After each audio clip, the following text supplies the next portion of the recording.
Life in the modern world is a relentless storm. Each day begins not with calm, but with a flood of messages, deadlines, responsibilities, and silent expectations pressing down on our shoulders.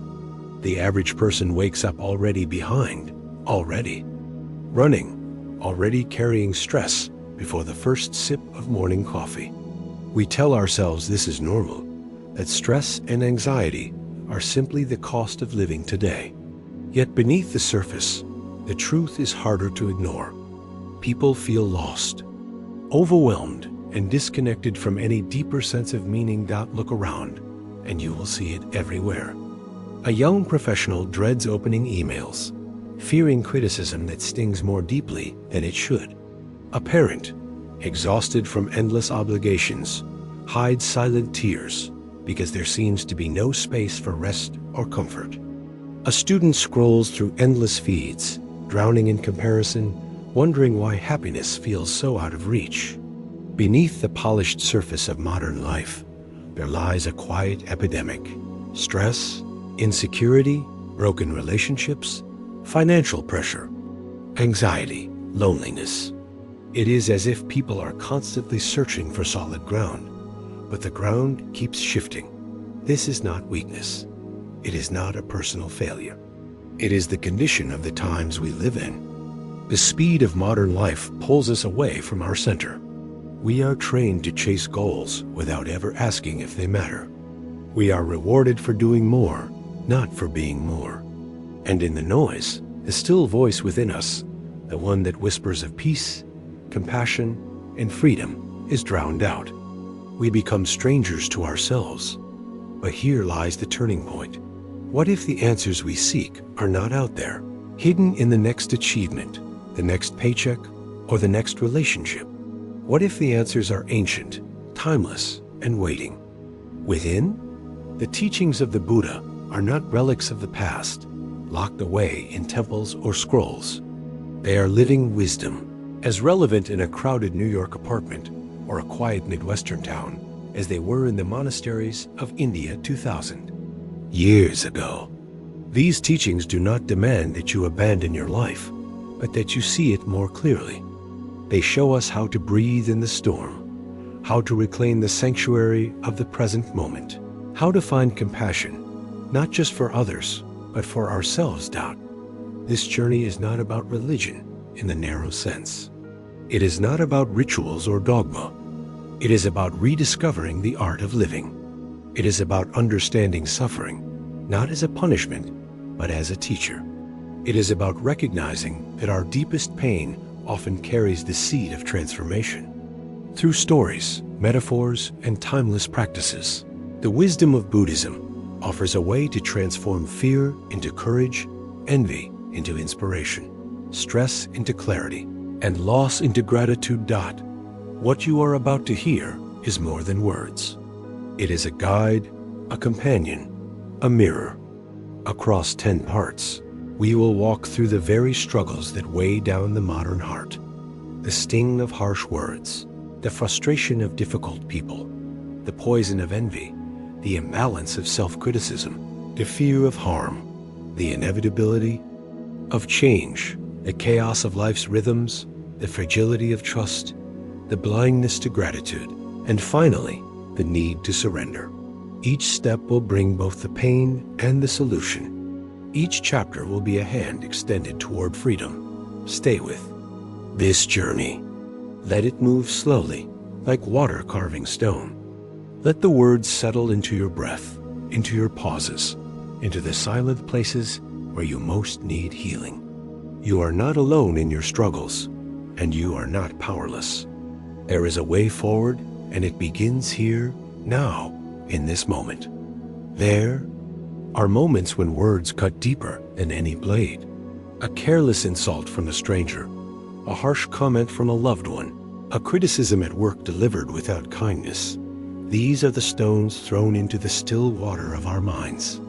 At first, the splash feels overwhelming. Our hearts race, our stomach tightens, our thoughts replay the moment again and again, as if trying to rewrite what happened.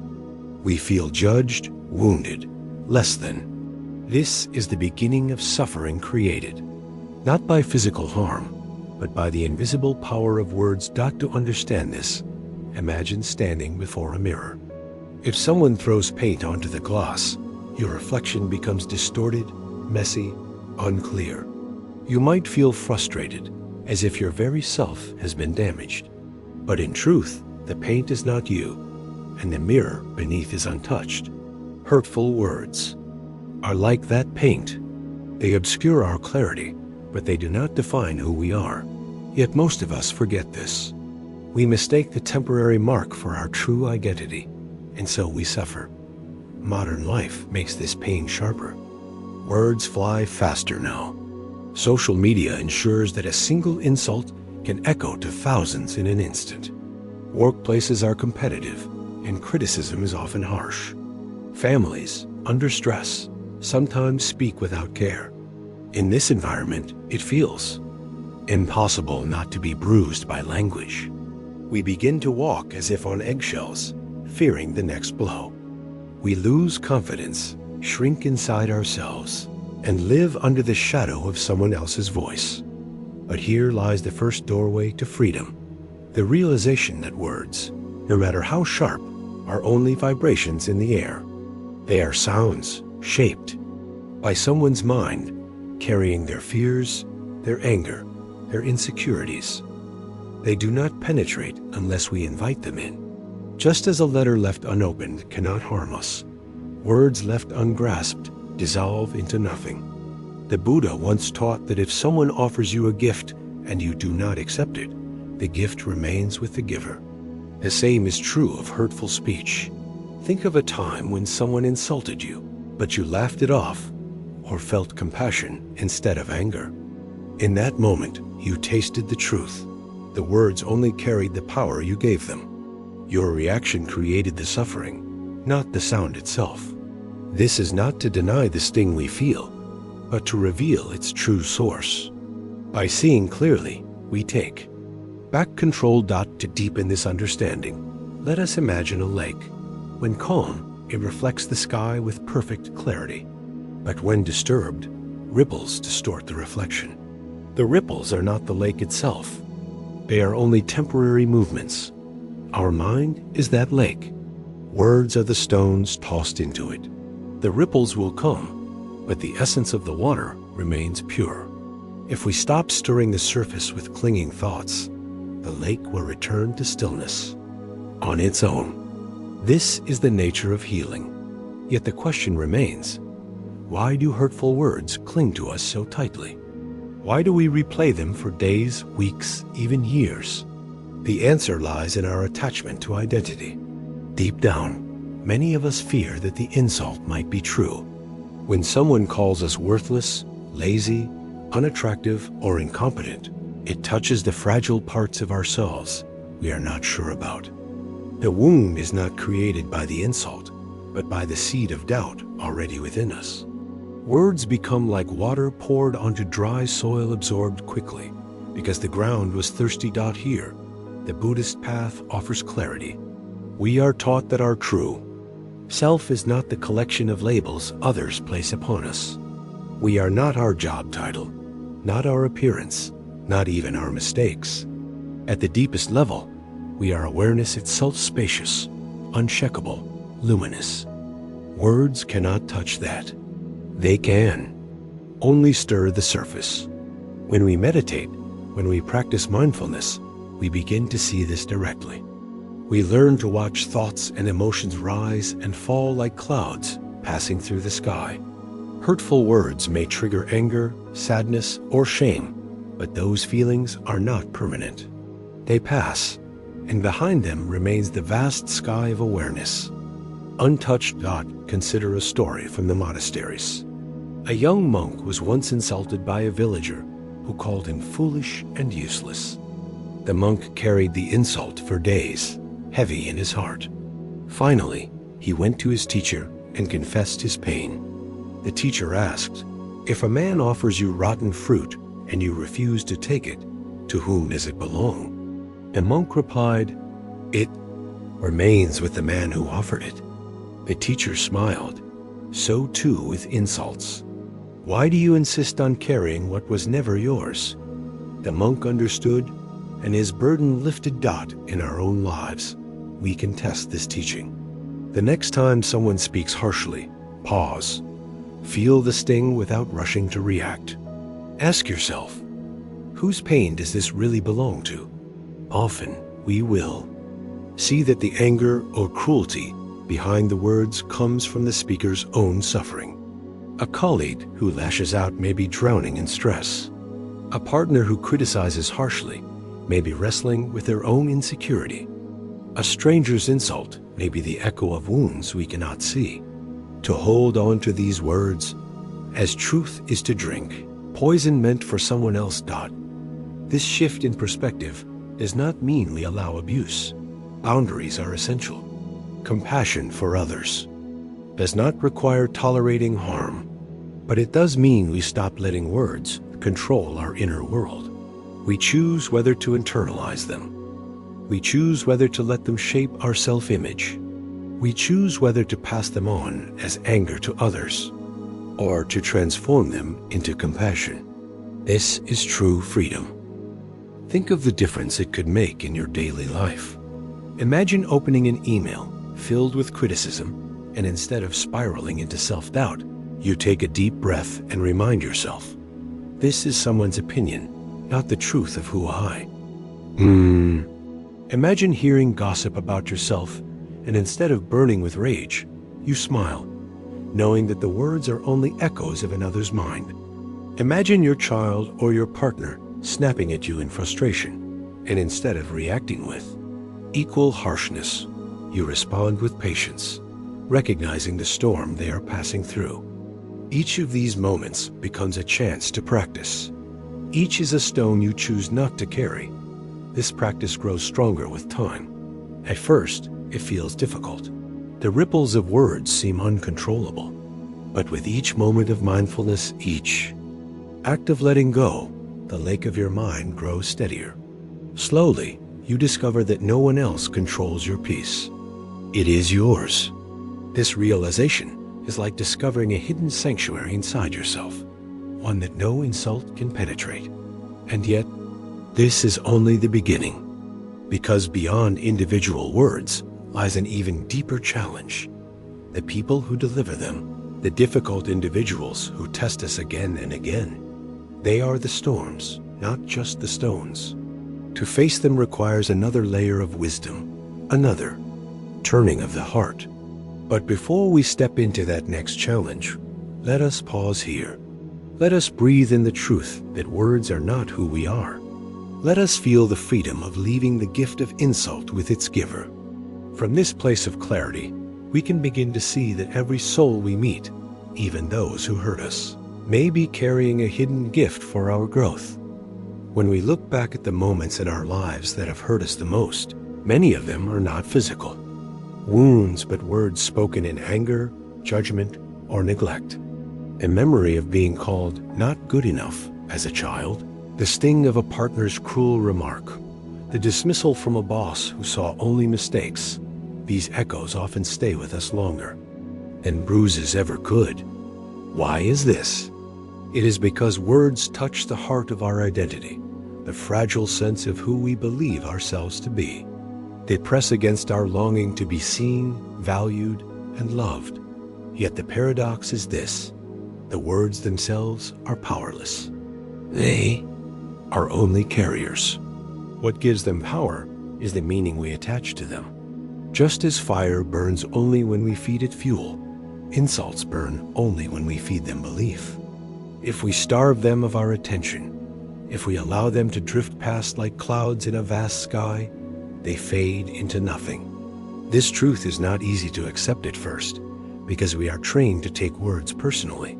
But with practice, we can unlearn this habit and reclaim our freedom. Consider how often people project their own pain onto others. A coworker mocks you not because you are weak, but because they are struggling with their own inadequacy. A friend criticizes your choices harshly not because you are foolish, but because they fear making wrong choices themselves. A stranger online hurls insults not because they know you, but because their own loneliness or anger has no outlet. When we begin to see this pattern, something shifts. Instead of taking their words as mirrors of our worth, we recognize them as windows into their suffering. This recognition births compassion.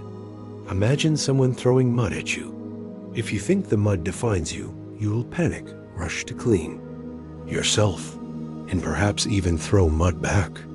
But if you realize that the mud came from their own hands, from their own dirt, you feel less attacked. You understand they are the ones covered in it. You may still wash yourself, but you do not carry hatred. You may even feel sorrow for them. Compassion does not erase boundaries, but it changes the heart's posture. Instead of fighting fire with fire, we meet heat with cool water. The Buddha taught that hatred never ceases by hatred, but only by love. To many, this sounds impossible. How can I love someone who has wounded me? Yet this teaching is not about sentimentality. It is about practicality. When we respond with anger, the cycle of pain multiplies. When we respond with compassion, the chain is broken. Love in this sense is not approval of their behavior, but the recognition that they too are trapped in suffering. It is choosing not to let their pain become your prison. This practice requires strength. It is not passive. It is an active refusal to let words dictate your peace. One powerful method is to pause before reacting. The mind, like a wheel, spins faster when pushed. If you can pause, take a breath, and observe your reaction, the wheel begins to slow. In that pause lies the freedom to choose. You may choose silence, you may choose calm words, or you may choose to walk away. Whatever you choose, the power is yours. Let us imagine a common scene. You are at work, and your manager criticizes your presentation in front of the team. The old habit is to feel humiliated, to replay the criticism endlessly, to doubt your abilities. But the new path is different. You pause, you breathe, you remind yourself, this is their perspective, not the essence of who I am. Perhaps their criticism holds useful feedback. Perhaps it is colored by their stress. Either way, it is not a verdict on your worth. You listen, you take what is useful, and you let the rest fall away. You leave the meeting lighter, not burdened, or consider a family argument. A sibling, in anger, says something cruel. You have never been there for me. In the heat of the moment, those words pierce like arrows. But if you pause, you may see beyond the surface. Perhaps they are lonely. Perhaps they are overwhelmed. Their words are a cry for connection, not a final judgment. You can respond not with equal cruelty, but with patience. I hear that you feel alone. Let's talk about it. In this way, the wound becomes a doorway to healing. Each time we practice this, we strengthen our inner sanctuary. Slowly, we discover that words are like wind against a mountain. The mountain does not chase the wind. It stands grounded, unshaken. This does not mean we become cold or indifferent. It means we become steady, able to receive both praise and blame without losing balance. The mind learns to rest in equanimity, but let us be honest, sometimes the words that hurt us most are not from others, but from ourselves. The inner critic whispers constantly, "You are not good enough. You will never succeed. You always fail." These voices, though internal, can feel even harsher than external insults. They shape our sense of identity and limit what we believe is possible. Yet here, too, the same principle applies. The words are not the truth. They are habits of thought, echoes of past conditioning. We can choose not to believe them. One way to soften the inner critic is through the practice of loving kindness meditation. Instead of repeating words of judgment, we repeat words of care. May I be safe. May I be well. May I be free from suffering. At first, this feels unnatural, even foolish. But over time, the repetition begins to rewire the mind. The harsh inner voice grows quieter, replaced by one of gentleness. We learn to speak to ourselves as we would to a dear friend. And when our own words become kind, the words of others lose much of their sting. The world will never stop producing hurtful words. Criticism, gossip, insults, careless remarks, these are part of human interaction. We cannot control what others say, but we can control how we receive it. We can build resilience, compassion, and clarity. We can learn to see through the illusion that words define us. And in doing so, we reclaim our freedom. As we close this chapter, let us return to the image of the lake. Its surface may ripple, but its depths remain still.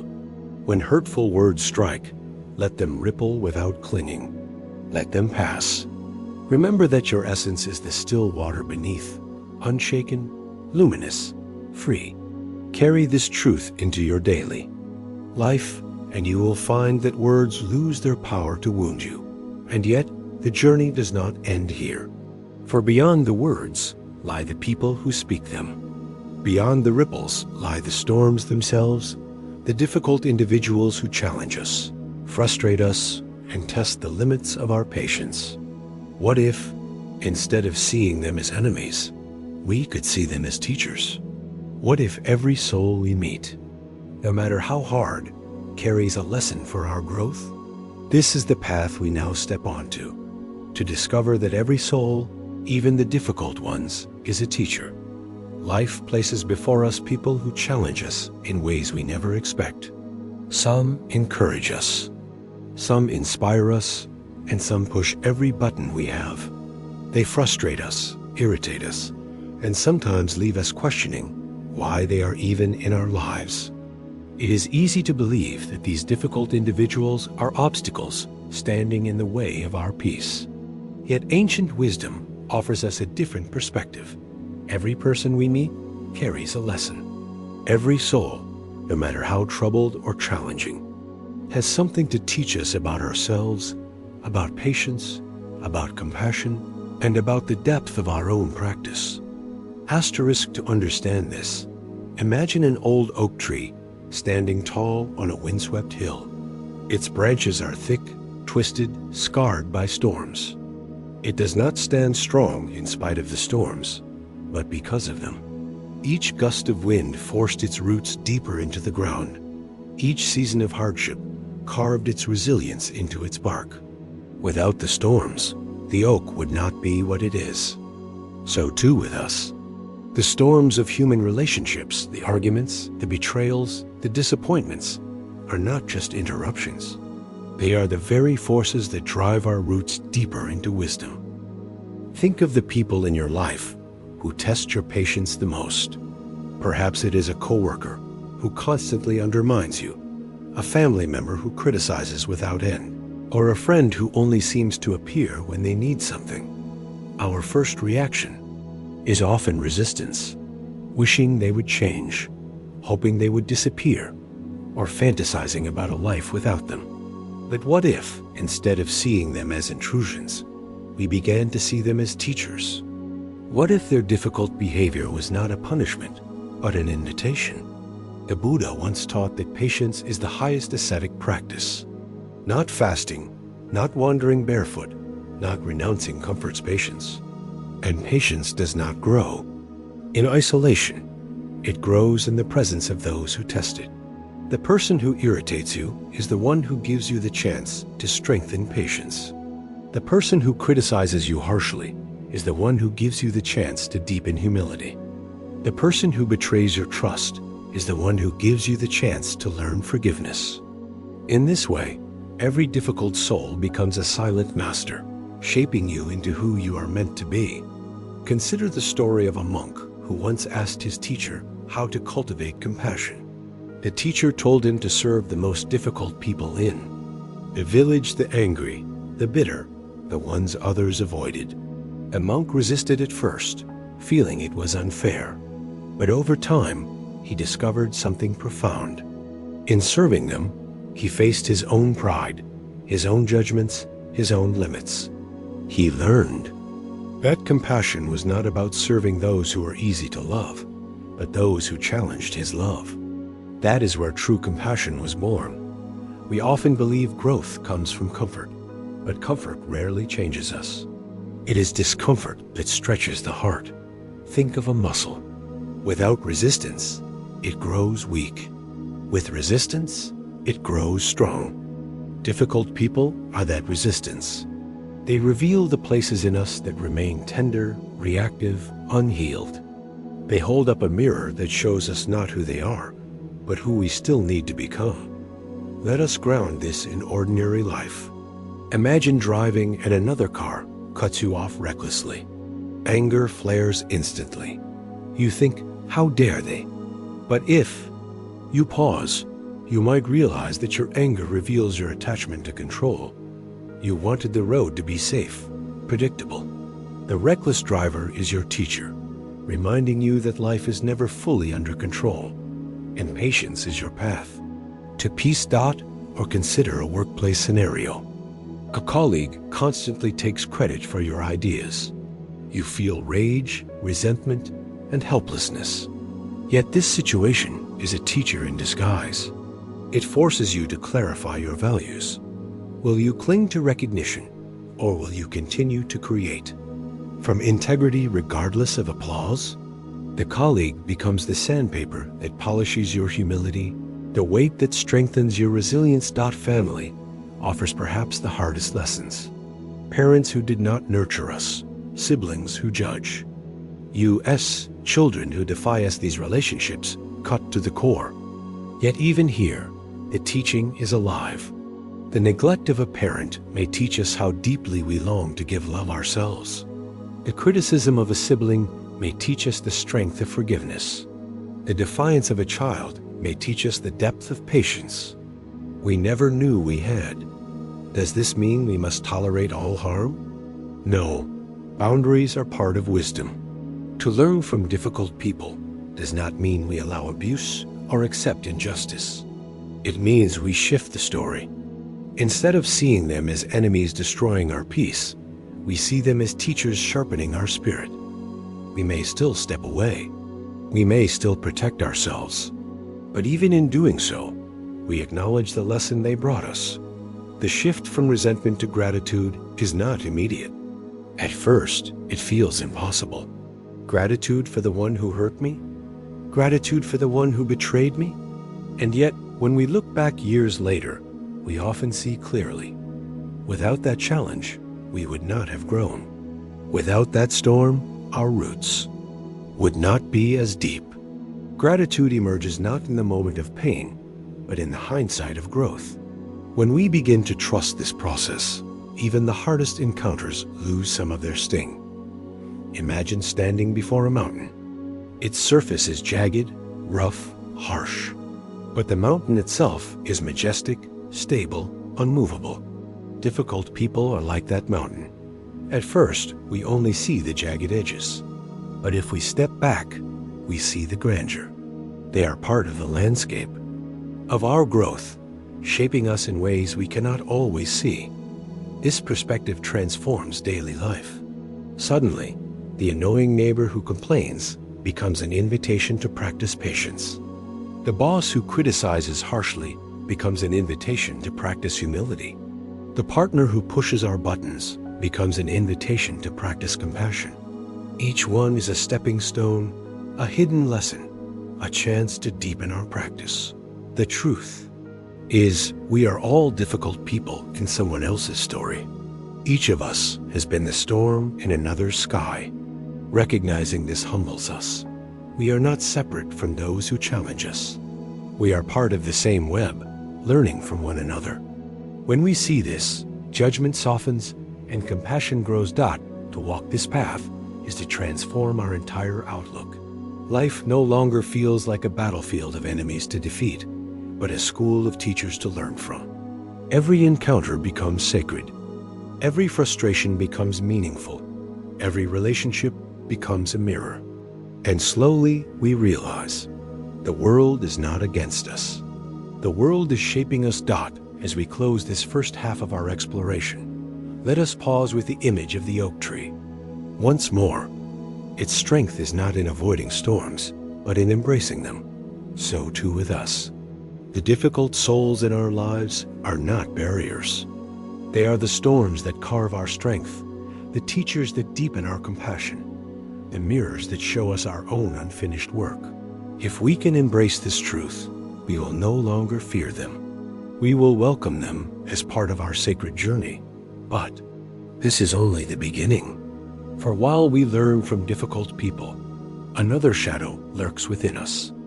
Envy, the subtle, corrosive comparison that whispers when we see another's success. How do we face that poison and transform it into inspiration? That is where we now turn. As we step into the alchemy of envy, the transformation of discontent into growth. When we take a closer look at the people who disturb our peace, we find they are not just random interruptions, but reflections of our own unfinished lessons.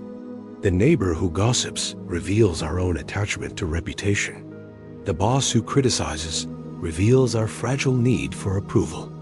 The friend who betrays reveals our struggle with trust and forgiveness. Each difficult soul is a mirror. We do not always like what we see, but what is revealed is exactly what needs to be healed. This is why the ancients called life itself a sacred school. Every relationship is a classroom, every conflict a lesson plan, every encounter an opportunity to grow. The trouble is that most of us resist the lessons. We want comfort instead of growth, validation instead of honesty, harmony without friction. But life is not designed that way. Growth requires friction. Wisdom requires challenge. Compassion requires exposure to suffering. And so the people we would most like to avoid often become our most necessary teachers. Consider the example of forgiveness. It is easy to speak of forgiveness in theory. We nod when someone says, holding anger is like drinking poison. But true forgiveness cannot be learned from a book or a lecture. It is learned when someone hurts us deeply, when bitterness grips our chest, when revenge whispers in our ear. Only then do we stand at the crossroads, to cling to anger or to let it go. Without the wound, there is no lesson. Without the betrayer, there is no forgiveness. The one who hurt us becomes, unwillingly, our teacher. This does not mean we must romanticize pain or celebrate cruelty.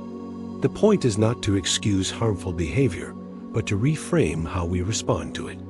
Even as we hold others accountable, even as we set boundaries, we can still recognize that their presence in our lives has awakened something within us. They have revealed where our work lies. They have invited us to grow in ways comfort never could. There is a famous Zen saying, "The obstacle is the path."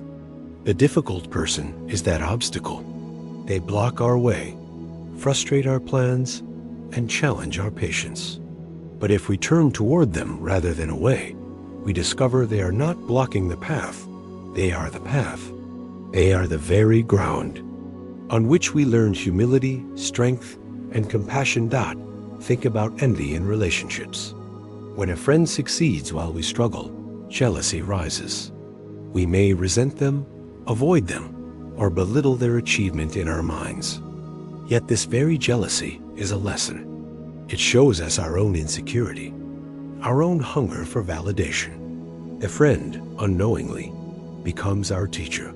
They show us where we are still clinging, where we are still comparing, where we are still blind to our own worth. If we lean into the lesson, envy becomes inspiration. Instead of saying, "Why them, not me?" we begin to say, "What can I learn from their journey?" Or think about patience.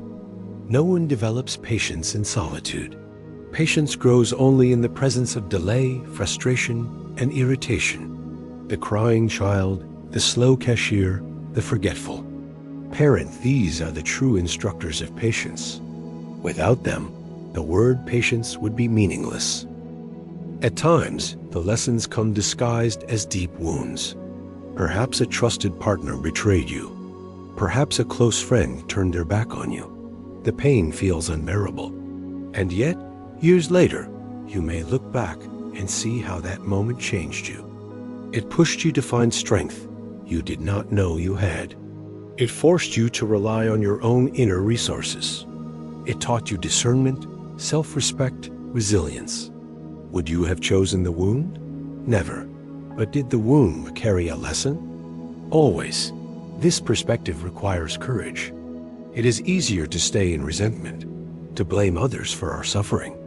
But blame keeps us trapped. The shift happens when we ask, what is this person teaching me? What part of me is being revealed right now?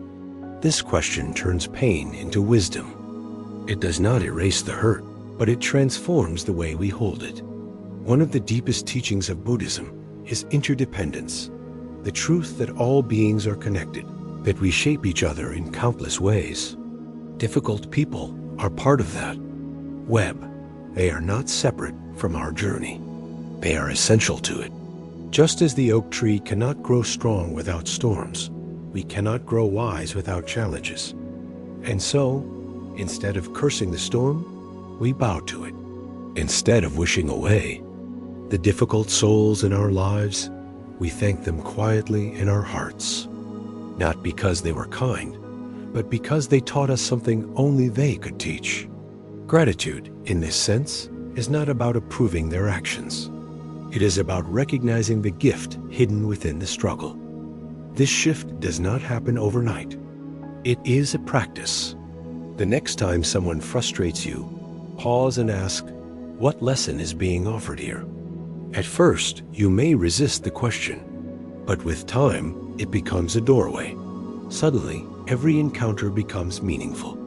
Every irritation becomes a chance to grow. Every soul, no matter how flawed, becomes a teacher.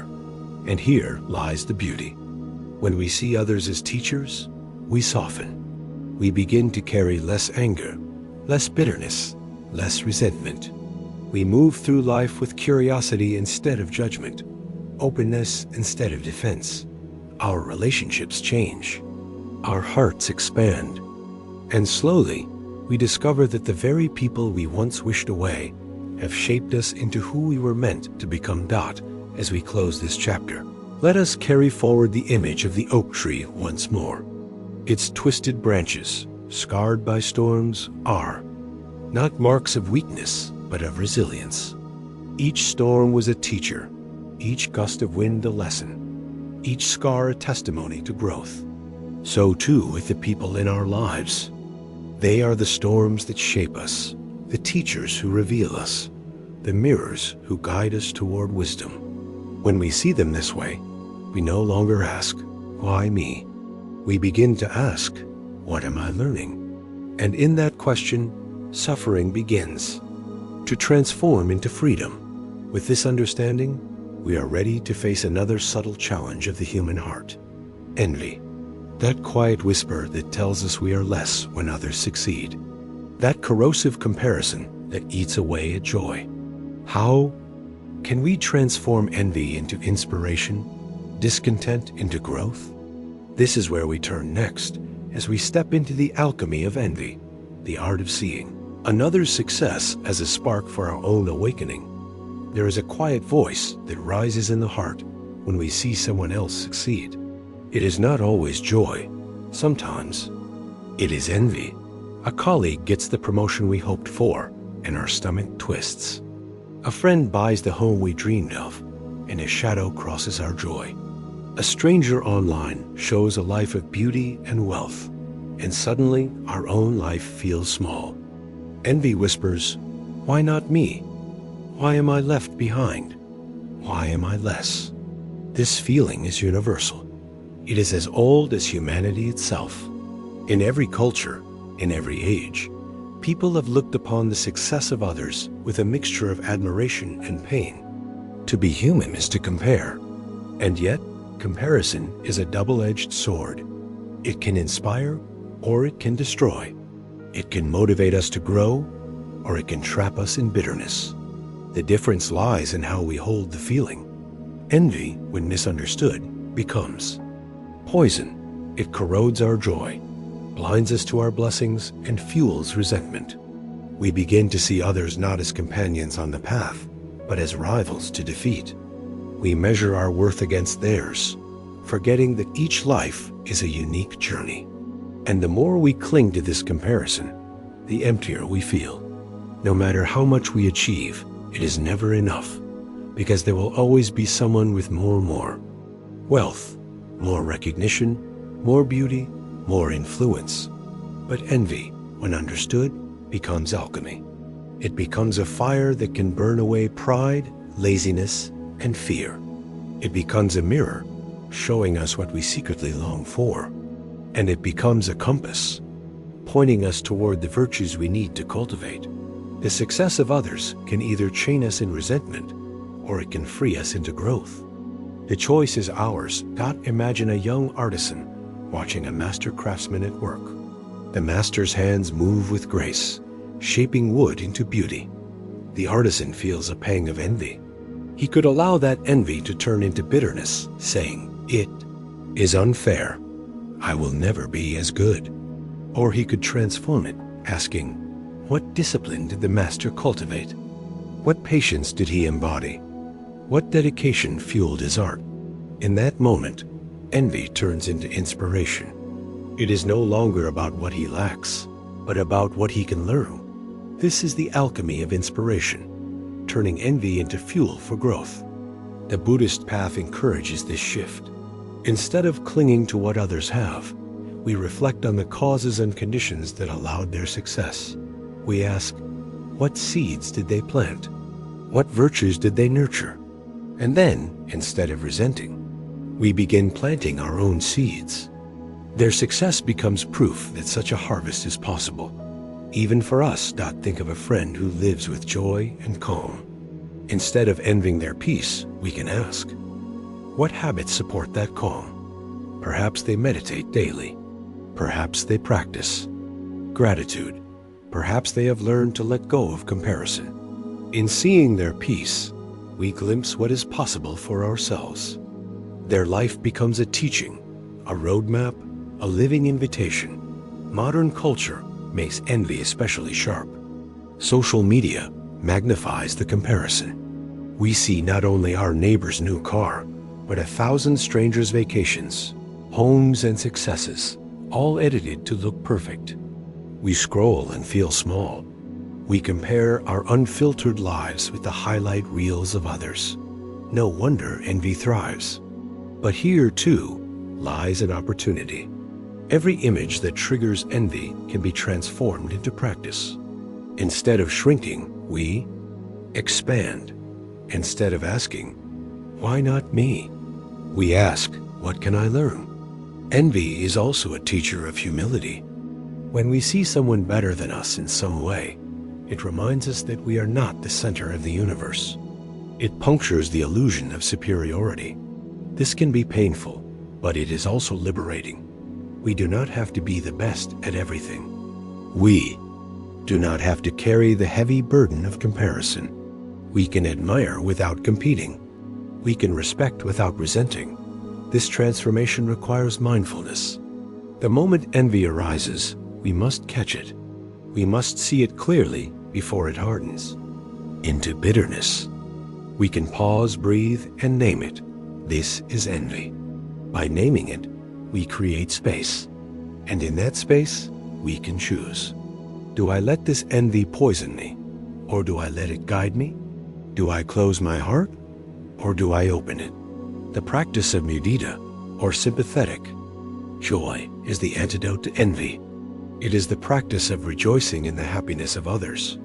When a friend succeeds, we celebrate as if their joy were our own. At first, this feels unnatural. The heart resists. But with practice, it becomes easier. Slowly, we train the mind to delight in others' joy. We discover that joy is not a limited resource.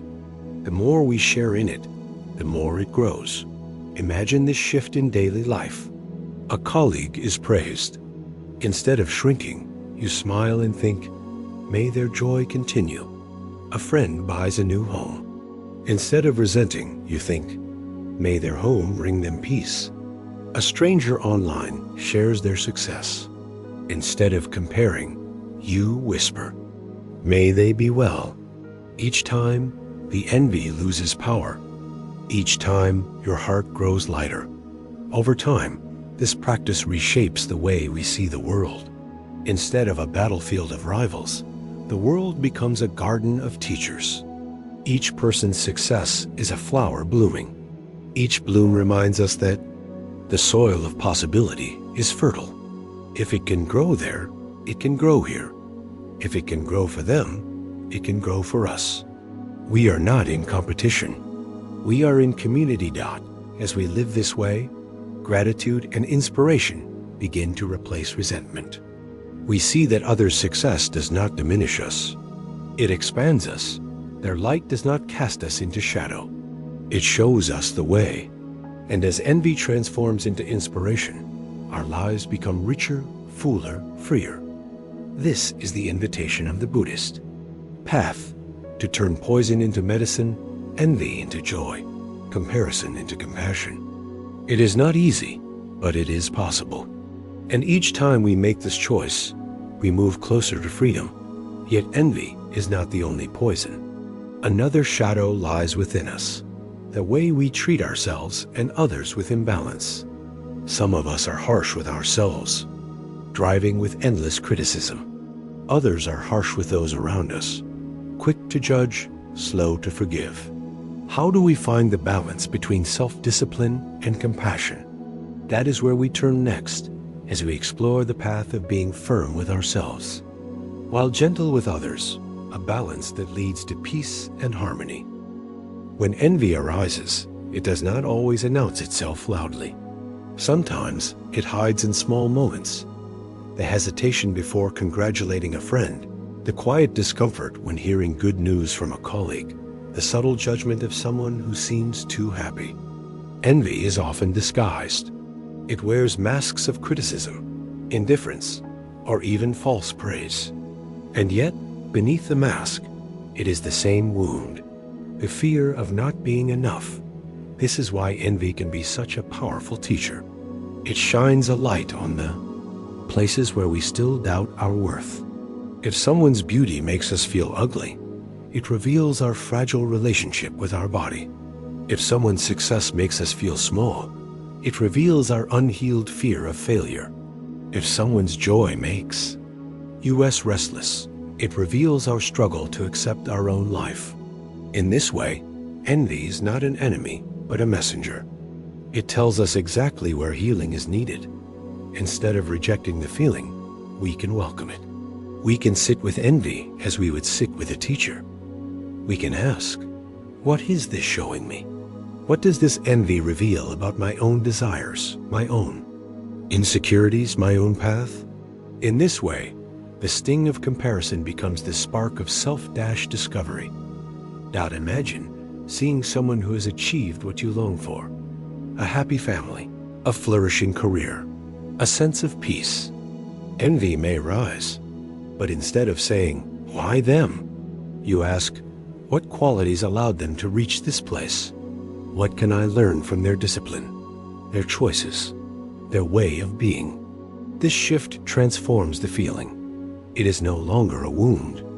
It is a guide. Their success becomes your lesson. This transformation is not about imitation. It is not about copying another's life. Each of us has our own unique path, our own timing, our own destiny. What we learn from others is not to duplicate their journey, but to discover the principles that support growth. The artisan learns patience from the master, but he must carve his own wood. The student learns dedication from the teacher, but she must walk her own road. Envy, when transformed, points us toward universal virtues, not specific outcomes. Modern life tests this practice constantly. We are surrounded by curated images of success. But here lies the hidden gift. Never before in history have we had so many teachers. Every image that sparks envy can become a lesson. Every story of success can become inspiration. The world becomes a living library of examples, reminding us that growth is possible, joy is possible, peace is possible. The Buddhist path speaks of the four immeasurable qualities: loving kindness, compassion, joy in others' happiness, and equanimity. Envy is the direct opposite of joy in others' happiness. Where envy contracts the heart, sympathetic joy expands it. Where envy narrows our vision, joy opens it wide. Each time we practice rejoicing in another's good fortune, we dissolve the chains of envy a little more. Let us imagine this in practice. A friend calls to share wonderful news. The old habit is to smile politely while feeling a twist inside. The new path is to pause, breathe, and genuinely celebrate. You say, "I am so happy for you," and you mean it. You let their joy become your joy. In that moment, you are free. Or consider a stranger online living a life you admire. Instead of scrolling with bitterness, you whisper, "May they be well. May their joy continue." This simple act changes the energy in your heart. It transforms envy into blessing. And each time you do this, the practice grows stronger. In time, you may find that joy multiplies in your life. Because when you celebrate only your own successes, joy is rare. But when you celebrate the successes of others, joy is everywhere. Each person you meet becomes an opportunity to rejoice. Each good news becomes a gift. Life becomes abundant, not scarce. This shift also changes how we see ourselves. Instead of living in the shadow of comparison, we begin to live in the light of possibility. Others' success no longer diminishes us. It inspires us. Others' joy no longer threatens us. It expands us. We realize that there is no shortage of happiness, no shortage of growth, no shortage of peace. There is enough for all. And so, envy becomes alchemy. What once poisoned us now nourishes us. What once closed our hearts now opens them. What once chained us to resentment now frees us into joy. This is the hidden gift of envy. When we face it with wisdom, it transforms. As we close this chapter, let us reflect on the journey so far. Hurtful words have shown us the illusion of identity. Difficult people have shown us the mirror of growth. Envy has shown us the alchemy of transformation. Each pain, when seen clearly, becomes a doorway to wisdom. Each shadow, when embraced, becomes light. But there is more to explore. For while envy teaches us to rejoice in others' joy, another imbalance often arises: the way we treat ourselves versus the way we treat others. Some people are endlessly harsh with themselves, never forgiving their own mistakes. Others are endlessly harsh with those around them, judging without mercy. How do we find the balance between holding ourselves accountable and offering compassion to others? How do we walk the middle path of being strict with ourselves, but gentle with others? That is where we now turn, as we explore the balanced path of compassion. Imagine two students in a monastery high in the mountains. One holds himself to no standard at all. He is careless, lazy, and quick to excuse his mistakes. The other is the opposite. He is harsh with himself, never satisfied, always punishing his own heart for not being perfect. Both come to their teacher, asking for guidance. The teacher takes them to a still pond. He drops a stone into the water. The ripples expand outward, but the pond does not lose its nature. It remains water, calm and whole beneath the movement. The teacher says, "This is the balance you must learn. Hold yourself accountable without hatred. Hold others with compassion, without judgment. Then peace will flow."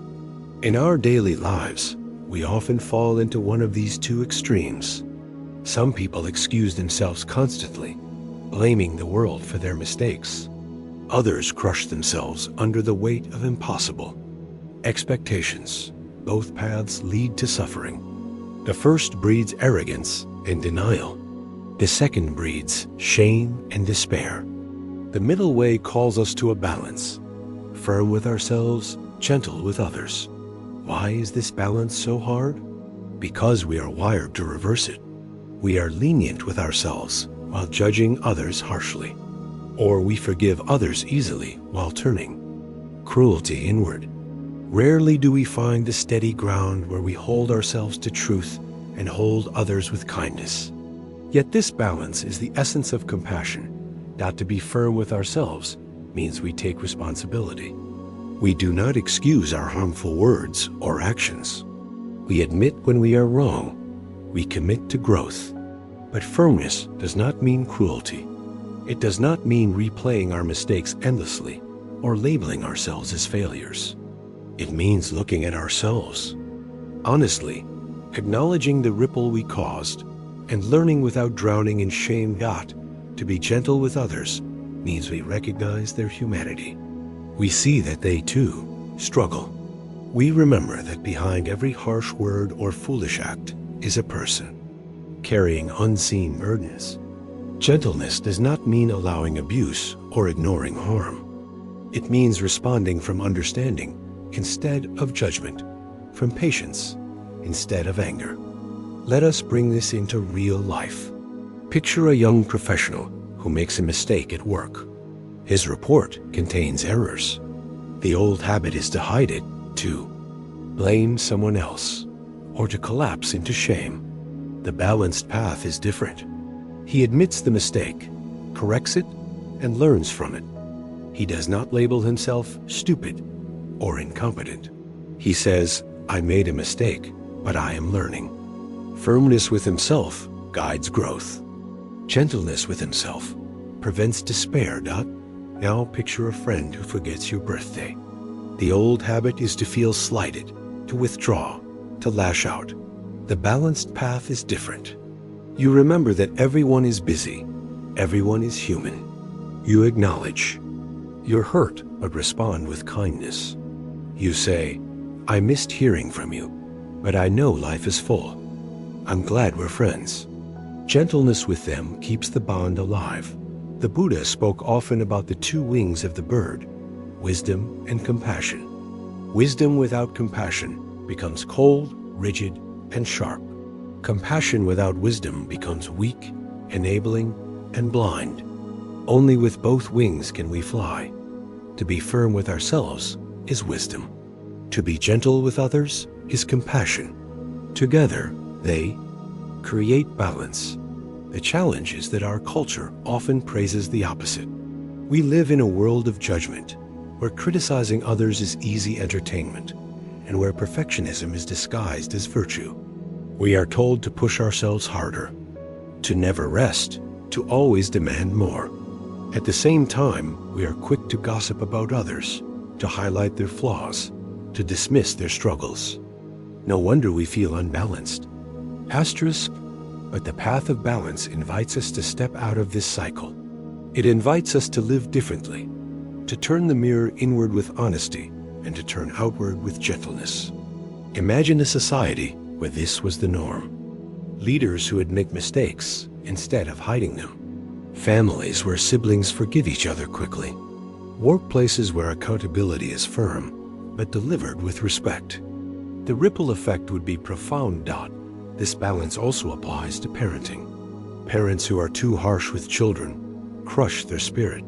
Parents who are too lenient fail to prepare them for life. The middle path is to guide with firmness and love. Together, to say, this action was wrong, and you must learn, but you are not unloved. Children raised in this balance grow strong and compassionate. The same is true for self-parenting. Many of us carry an inner child still longing for care. If we are too harsh, we wound the child further. If we are too lenient, we never help it grow. But if we hold that inner child with firm love guiding, teaching, forgiving, we heal deeply. Let us practice with an example. Suppose you spoke harshly to your partner in anger. Later, you regret it. The harsh path says, I am a terrible person. I ruin everything. The lenient path says, it's fine, they should understand. The balanced path says, I hurt them with my words. I will apologize sincerely. I will practice patience next time. This is firmness without cruelty, gentleness without denial. The practice of mindfulness helps us walk this balance. Each time we notice self-criticism rising, we pause. Each time we notice judgment toward others rising, we pause. We breathe. We ask, is this wisdom or cruelty? Is this compassion or blindness? Slowly, the balance grows. Balance also means understanding timing. Sometimes firmness is needed more, sometimes gentleness. Wisdom is knowing which to apply in each moment. If a child is about to touch fire, firmness is necessary. If a friend is grieving, gentleness is needed. Life constantly invites us to discern this balance, moment by moment. Over time, balance becomes natural. We find ourselves less reactive, less extreme. We are steady like the pond. Ripples may come, but the water remains calm. We carry ourselves with dignity, and we offer others compassion. This is the balanced path of compassion, and it is a foundation for peace. Yet this is not the end of the journey. For even as we learn balance, life will still bring pain. Accidents, illnesses, betrayals, losses. These are storms we cannot avoid. How do we protect the peace we cultivate when life strikes? The answer lies not in controlling the world, but in discovering the unconquerable sanctuary within. That is where we now turn. The path of balance is not something we master overnight. It is like learning to walk a tightrope. At first, we sway from one side to the other. Sometimes we fall into self-criticism so deep that we cannot breathe. Other times we tip into judgment of others, so sharp it cuts our relationships. But each time we notice, each time we return to the middle, our steps grow steadier. Slowly, we begin to walk with grace. This balance transforms not only how we see ourselves, but how we move through the world.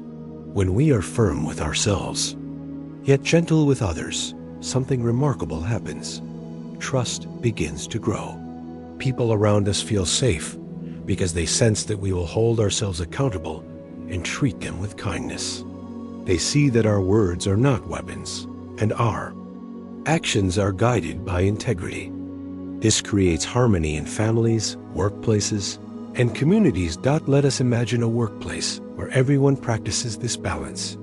Employees admit mistakes without fear of being humiliated. Leaders correct errors with respect instead of anger. Co-workers give feedback with compassion instead of ridicule.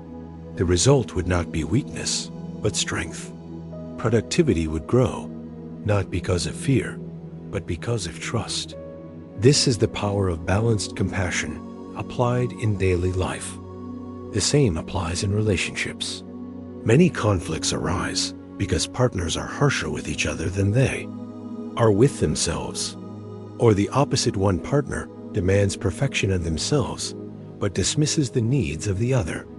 Balance means holding ourselves responsible for our words and actions, while giving our partner room to be human. It means apologizing when we are wrong, and forgiving when they are wrong. Over time, this balance becomes the glue that holds love steady. Parenting offers countless lessons in balance. A parent who demands perfection crushes a child's spirit. A parent who never disciplines leaves a child unprepared for life. A balanced parent guides with both firmness and love. They say, "What you did was harmful, and you must learn." But you are not unloved. You are never unloved.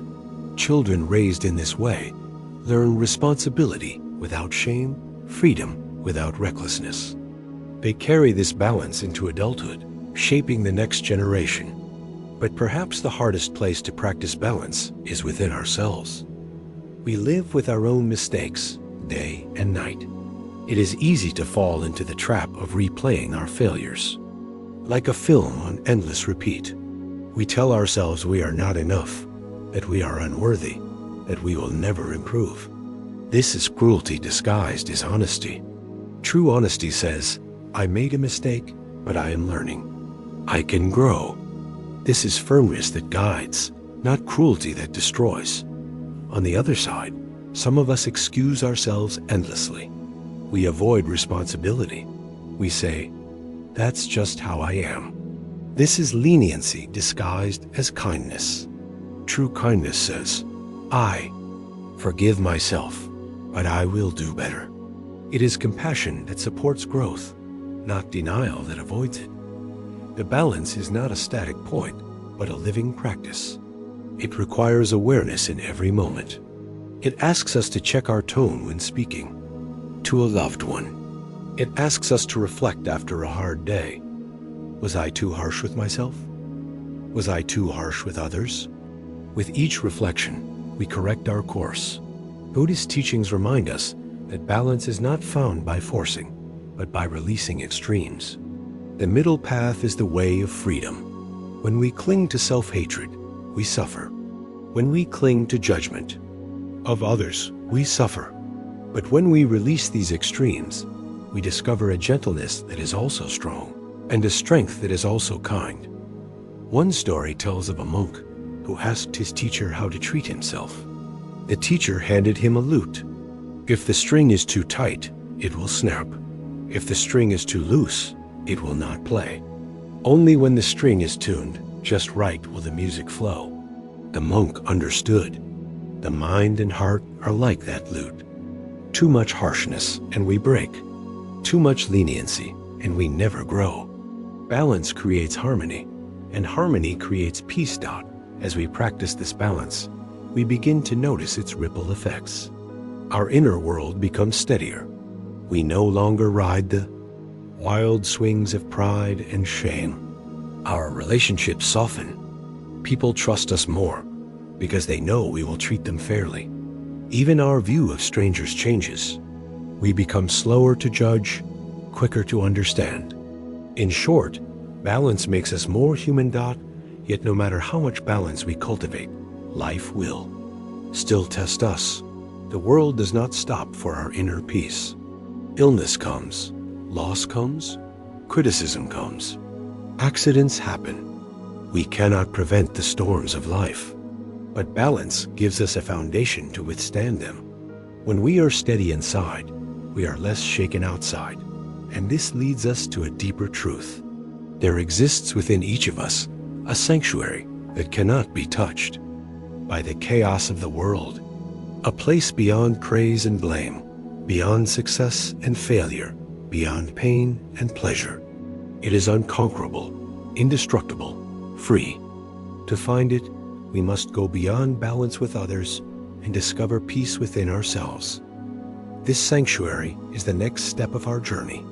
For once we realize that no one can truly harm us without our consent, we discover freedom that cannot be taken away. To explore this truth, we now step into the teaching of the unconquerable sanctuary within the hidden refuge that remains untouched. No matter how fierce the storms of life may be, there is a teaching, simple yet radical, that can transform the way we see life. No one can truly harm you without your consent. At first, this sounds unbelievable. How can this be true in a world filled with cruelty, betrayal, and injustice? How can we claim invulnerability when life strikes us with loss, illness, and pain? Yet when we look deeper, we discover that while the world can wound the body, while others can take possessions, while circumstances can shake our outer life, there remains something untouched inside. There is a sanctuary no one can reach unless we hand them the key. This sanctuary is our inner freedom. It is the space within us that chooses how to respond. It is the awareness that sees but is not consumed, that feels but is not destroyed. This is not denial of pain, it is mastery of it. It is not the absence of suffering. It is the realization that suffering comes not from what happens, but from our resistance to what happens. The storms outside do not control the calm within unless we allow them to. Imagine a sage surrounded by aggressors. They shout threats, they brandish weapons, they try to intimidate. Yet the sage remains calm, not because the situation is safe, but because he knows that fear is optional. His body may be harmed, but his dignity, his courage, his peace, those belong only to him. The aggressors cannot touch them unless he gives them away. This is the unconquerable sanctuary within Dot in modern life. The aggressors may not carry weapons, but they carry words. They carry judgment, gossip, rejection. They carry criticism that cuts and opinions that burn. If we believe them, we hand over the key to our sanctuary. If we take them as truth, we give them power. But if we remember that the sanctuary is ours, alone we stay free. Their words echo, but they do not define.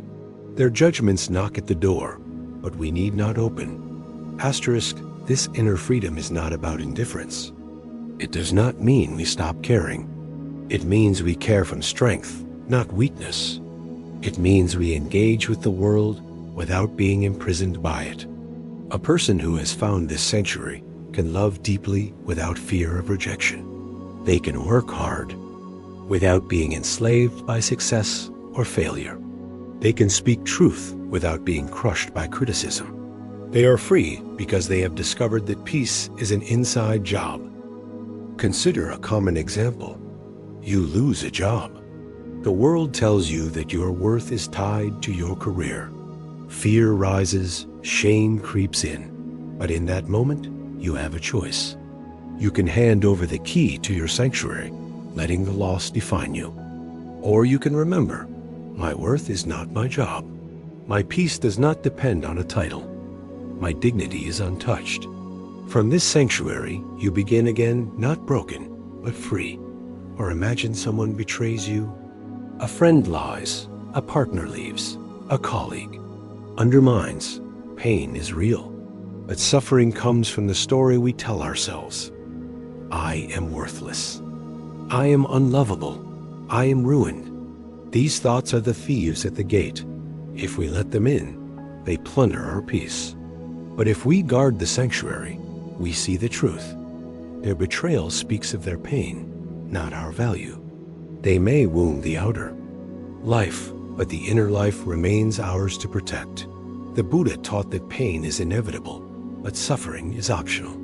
We cannot avoid illness, loss, aging, death. These are part of human life. But we can avoid the added suffering of clinging, resisting, and identifying. When pain comes, we can breathe with it, accept it, and let it move through us. The body may ache, the heart may grieve, but the sanctuary remains. The awareness that watches is never harmed. This realization is not escape. It is empowerment. For when we discover the sanctuary within, the world loses its power to enslave us. We become fearless, not because life cannot hurt, but because hurt cannot destroy who we truly are. One story tells of a monk imprisoned unjustly for many years. When finally released, he was asked how he survived without bitterness. He said, "They could chain my body, but they could not chain my mind. I refused to give them that power." His freedom was never taken because he never gave away the key. In our own lives, the prison may not have bars. It may be the prison of fear, of anxiety, of others' opinions. But the principle is the same. No one can imprison your mind unless you consent. No one can define your worth unless you believe them. No one can conquer your spirit unless you hand over your freedom. How do we practice this truth? By remembering, moment by moment, that we are the guardians of the sanctuary. When anger arises, we notice. Do I open the door and let it flood in? Or do I breathe and let it pass?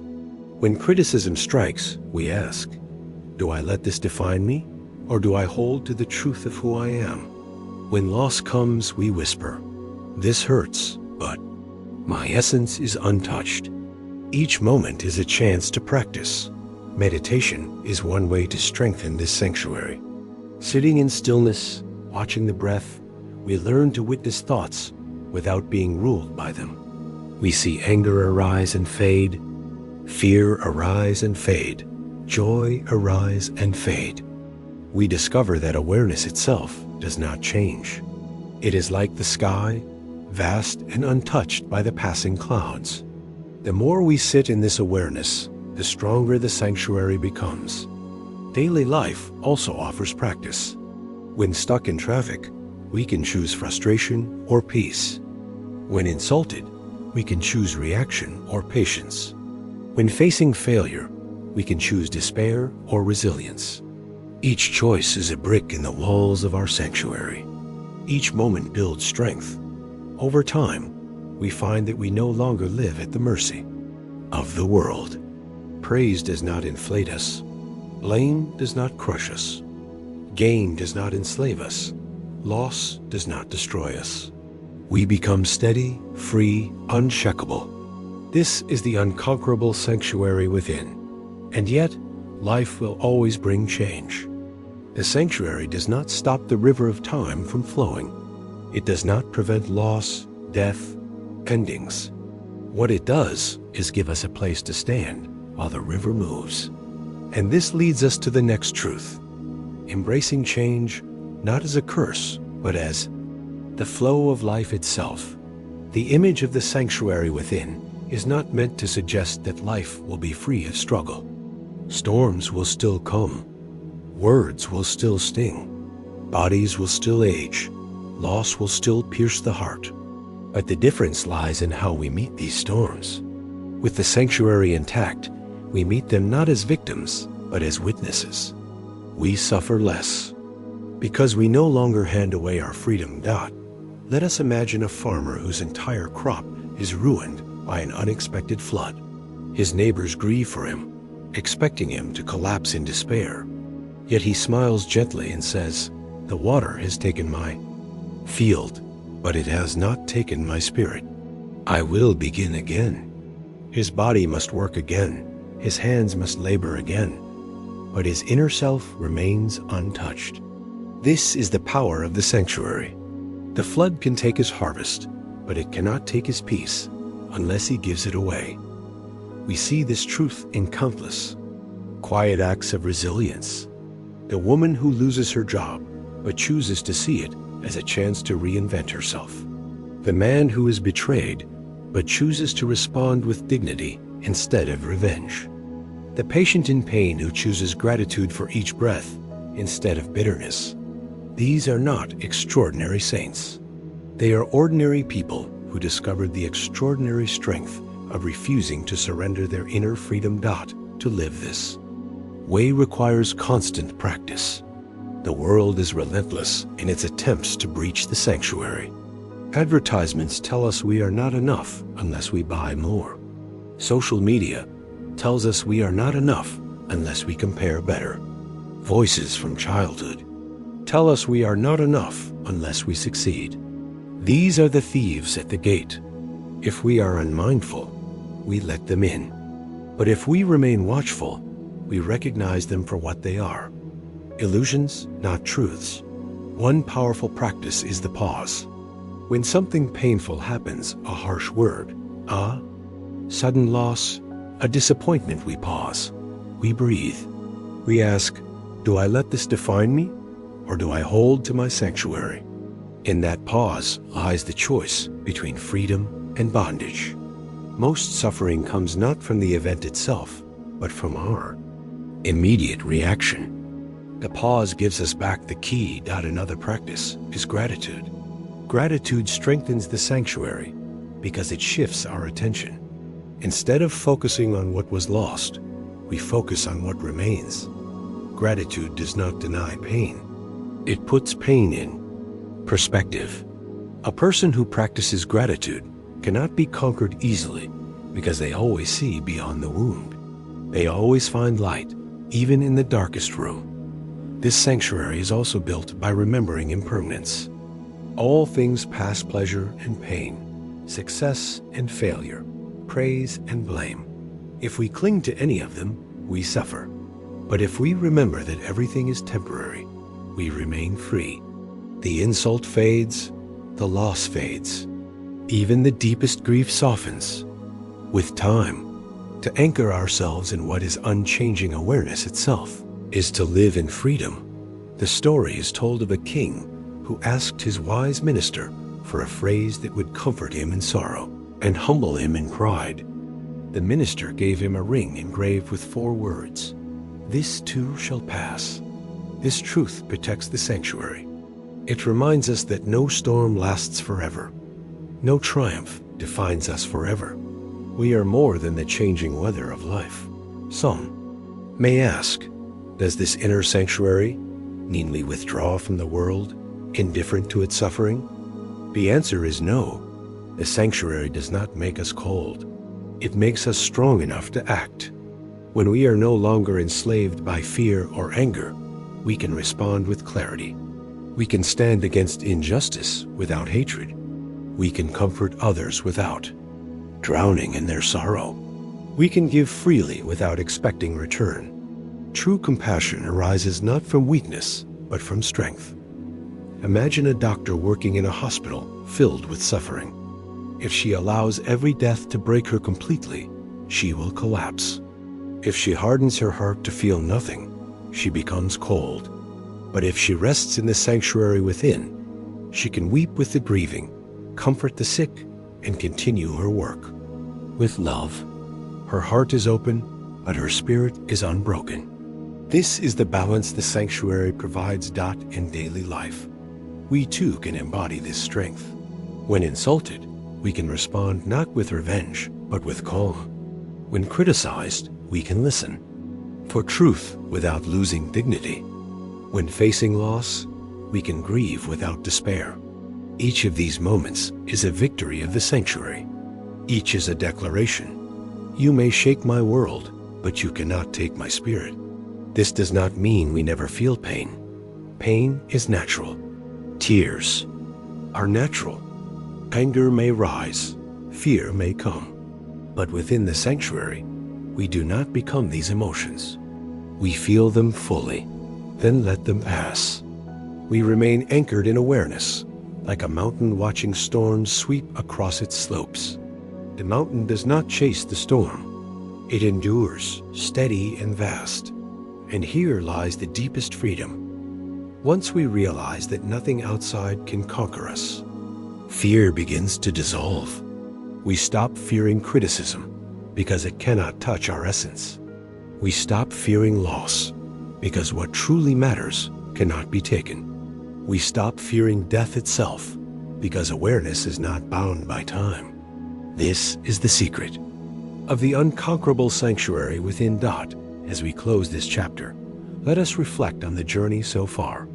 We have learned that words lose their sting when we refuse them, that difficult people are teachers in disguise, that envy can be transformed into inspiration, and that compassion is found in balance. Now we see that even the storms of life cannot destroy us if we guard the sanctuary of the Spirit. But life does not stand still. Even as we guard the sanctuary, change continues to sweep through every corner of existence. Relationships shift, bodies age, seasons turn. To fight change is to suffer. To embrace change is to live. And so, our journey now leads us to the river of impermanence, where we learn not to resist the flow, but to move with it. Change is the one truth we cannot escape.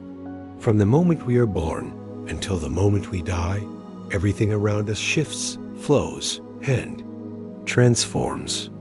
Seasons turn, bodies age, relationships evolve, fortunes rise and fall.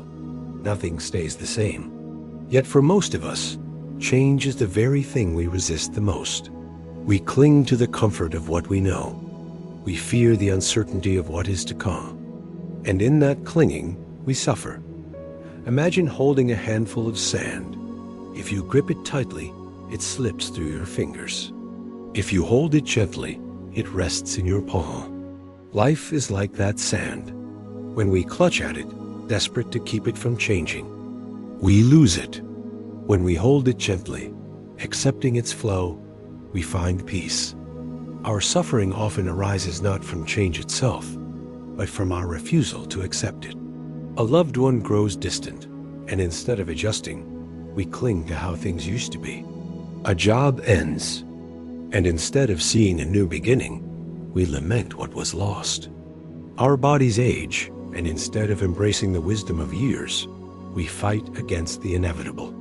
The more we resist, the more pain we create. The Buddha described life as a river always moving, never still. We may step into it, but we can never hold the same water twice. This truth, called impermanence, is not meant to depress us, but to free us. If nothing is fixed, then no pain lasts forever. If nothing is fixed, then renewal is always possible. If nothing is fixed, then we can begin again, moment by moment. Consider grief. When someone we love dies, we feel a wave of unbearable sorrow. We cling to their presence. We replay memories. We wish desperately for things to stay the same.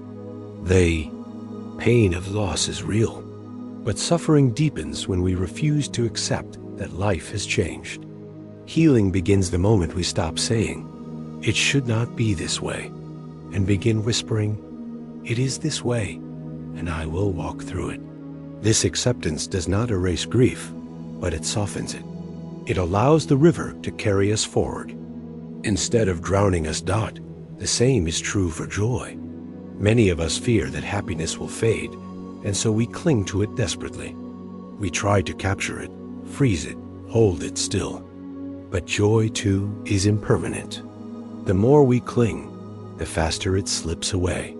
The secret is to savor joy while it is here, knowing it will pass and trusting that it will return in another form. This makes each moment precious, like a blossom we admire fully, even as we know it will fall. Modern life intensifies our resistance to change. We are told to fight aging, to preserve youth at all costs, to cling to stability in a world that is constantly shifting. Advertisements promise eternal beauty, permanent happiness, everlasting success. But beneath these promises lies an illusion. Nothing lasts forever. And when we accept this, we stop wasting energy on the impossible. We begin to live in harmony with reality. Acceptance of change does not mean passivity. It does not mean we stop striving, stop dreaming, stop caring. It means we learn to flow with life instead of against it. Like a surfer riding the waves, we cannot control the ocean, but we can learn to move with it. Some waves will lift us high, some will crash us down, but all are part of the same ocean, and all eventually pass. Think of the oak tree again. Each autumn, it lets go of its leaves without fear. It does not cling to the past or resist the winter. It knows that letting go is part of its nature, that spring will come again. If the tree resisted, if it clung to its leaves, it would suffer. But by flowing with the rhythm of change, it thrives. So too with us. Letting go is not loss. It is renewal. In relationships, change is constant. Friends move away, children grow, partners evolve. If we demand that people stay the same, we suffer. But if we embrace their growth, we find joy in their unfolding. We see that love is not about freezing a moment, but about walking together through many seasons. Sometimes paths diverge. Sometimes they converge again. All of it is natural. All of it is part of the river. Even within ourselves, change is always happening. Who we were 10 years ago is not who we are today. Our values shift. Our priorities evolve. Our dreams transform. If we cling to old versions of ourselves, we feel trapped. But when we embrace the river of change within, we allow ourselves to grow. We forgive past mistakes because they belong to a self that no longer exists.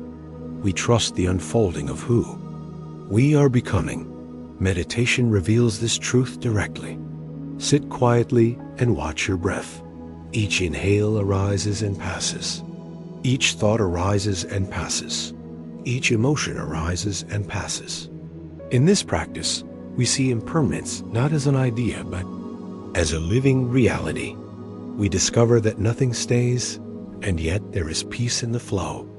We learn to trust the river. The fear of change often comes from the illusion of control. We believe that if we plan enough, work enough, cling enough, we can stop the river. But the river flows with or without us. True freedom comes when we release, control, and surrender to the current. This does not mean drifting aimlessly. It means swimming with awareness, with presence, with trust. Imagine your life as a raft on the river. You cannot stop the water, but you can guide the raft. You can choose to resist, thrash, and exhaust yourself. Or you can learn to steer gently, to adjust to the flow, to trust the direction. This is the art of embracing change, not fighting the river, but learning to move with it. As we begin this exploration, let us remember, change is not the enemy. Change is the teacher. Change is the river that carries us from birth to death, from sorrow to joy, from ignorance to wisdom. If we resist, we suffer. If we embrace, we are free. And yet, the river is not always gentle. Sometimes change comes, like a storm, tearing away what we love, leaving us gasping. How do we hold steady in those moments, when the current is fierce and the waves are high? That is the next lesson waiting for us as we journey deeper into the practice of embracing impermanence. Change often arrives without warning. A sudden phone call, a diagnosis, a goodbye we never expected. These moments feel like the river of life has become a flood. We are swept off our feet, gasping for air, grasping for anything solid. In these moments, it is natural to resist. We cry out, "Why now? Why me? Why this?" But the river does not answer. It only flows. The strength to endure such storms does not come from stopping the river. It comes from trusting that we can float. It comes from remembering that we are not the current, but the awareness watching the current. Even as the waves crash, the sanctuary within remains. If we can anchor ourselves there, the river cannot drown us. Consider grief again. When someone we love dies, the river of change feels merciless. We cling to memories, we replay conversations we ache for. One more moment. The pain is deep, but suffering grows when we demand the impossible, that time should stop, that life should freeze. Healing begins when we allow the river to carry us forward. We never forget, but we learn to live with love in a new form. The relationship changes, but it does not end. It becomes part of who we are. Or think of failure. A dream collapses. A business ends. A career path closes. At first, it feels like the end of everything. But in time, we often look back and see that the ending was also a beginning. The river carried us somewhere unexpected, somewhere we could not have imagined while clinging to the past. What felt like destruction was actually transformation. This is the paradox of change. What we fear as loss often becomes the doorway to growth. A broken heart opens us to deeper love. A failed plan opens us to greater wisdom. A painful ending opens us to a more authentic beginning. Life removes what no longer serves us. Even when we resist to live in harmony with change, we must learn the art of letting go. Letting go is not defeat. It is release. It is opening our hands so that something new may be placed within them. When we cling, our fists are closed. When we release, our palms are open. This is why letting go feels like loss at first, but becomes freedom in time. Let us imagine a tree in winter. Its branches are bare, stripped of leaves. At first glance, it looks like death, but within its stillness, life is waiting. Spring will come, blossoms will return, fruit will grow. The tree does not resist the winter. It rests in it. We too must trust that seasons of loss prepare us for seasons of renewal. In daily life, the practice of letting go can be small and simple. We let go of being right in an argument, choosing peace instead of victory. We let go of controlling how others see us, choosing authenticity instead of approval. We let go of yesterday's mistakes, choosing to begin again today. Each act of release strengthens our ability to flow with the river. Asterisk meditation on impermanence deepens this practice. Sit quietly and observe the breath. Notice how each inhale ends, how each exhale ends. Notice how no thought lingers, no emotion stays. In this stillness, we see the truth directly. Everything arises and passes. Nothing can be held. This is not despair, it is liberation. If everything passes, then we are free to live fully now, without clinging. The fear of change is often the fear of losing control. We believe that if we plan enough, work enough, cling enough, we can stop the river. But control is an illusion. The only control we truly have is how we respond. Do we respond with resistance? Or with acceptance? With bitterness? Or with trust? With closed fists or with open hands? This is where our freedom lies. One of the most liberating practices is to repeat silently, I allow this moment to be, not because we approve of it, not because it is easy, but because resistance adds suffering. When change arrives, we say, this too is part of the river. This too belongs. Slowly, we begin to trust that the river carries us where we need to go. Over time, embracing change reshapes the way we live.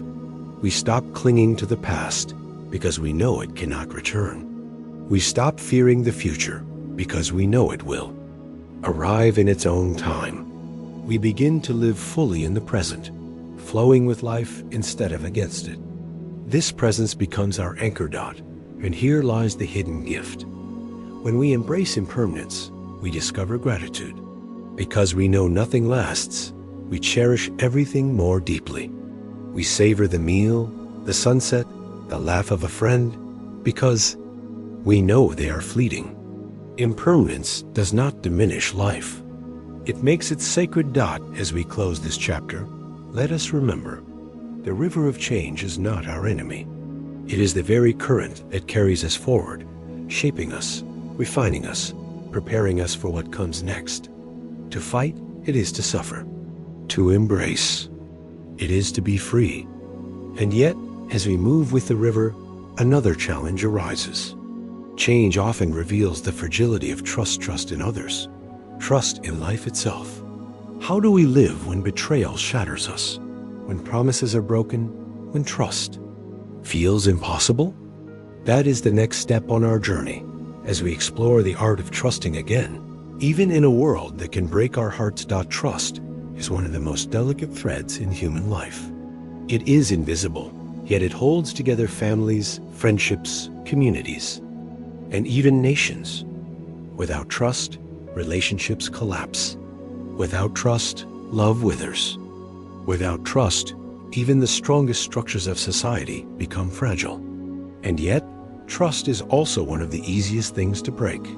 A single lie, a single betrayal, a single moment of carelessness can shatter what took years to build. We know this. Truth from experience.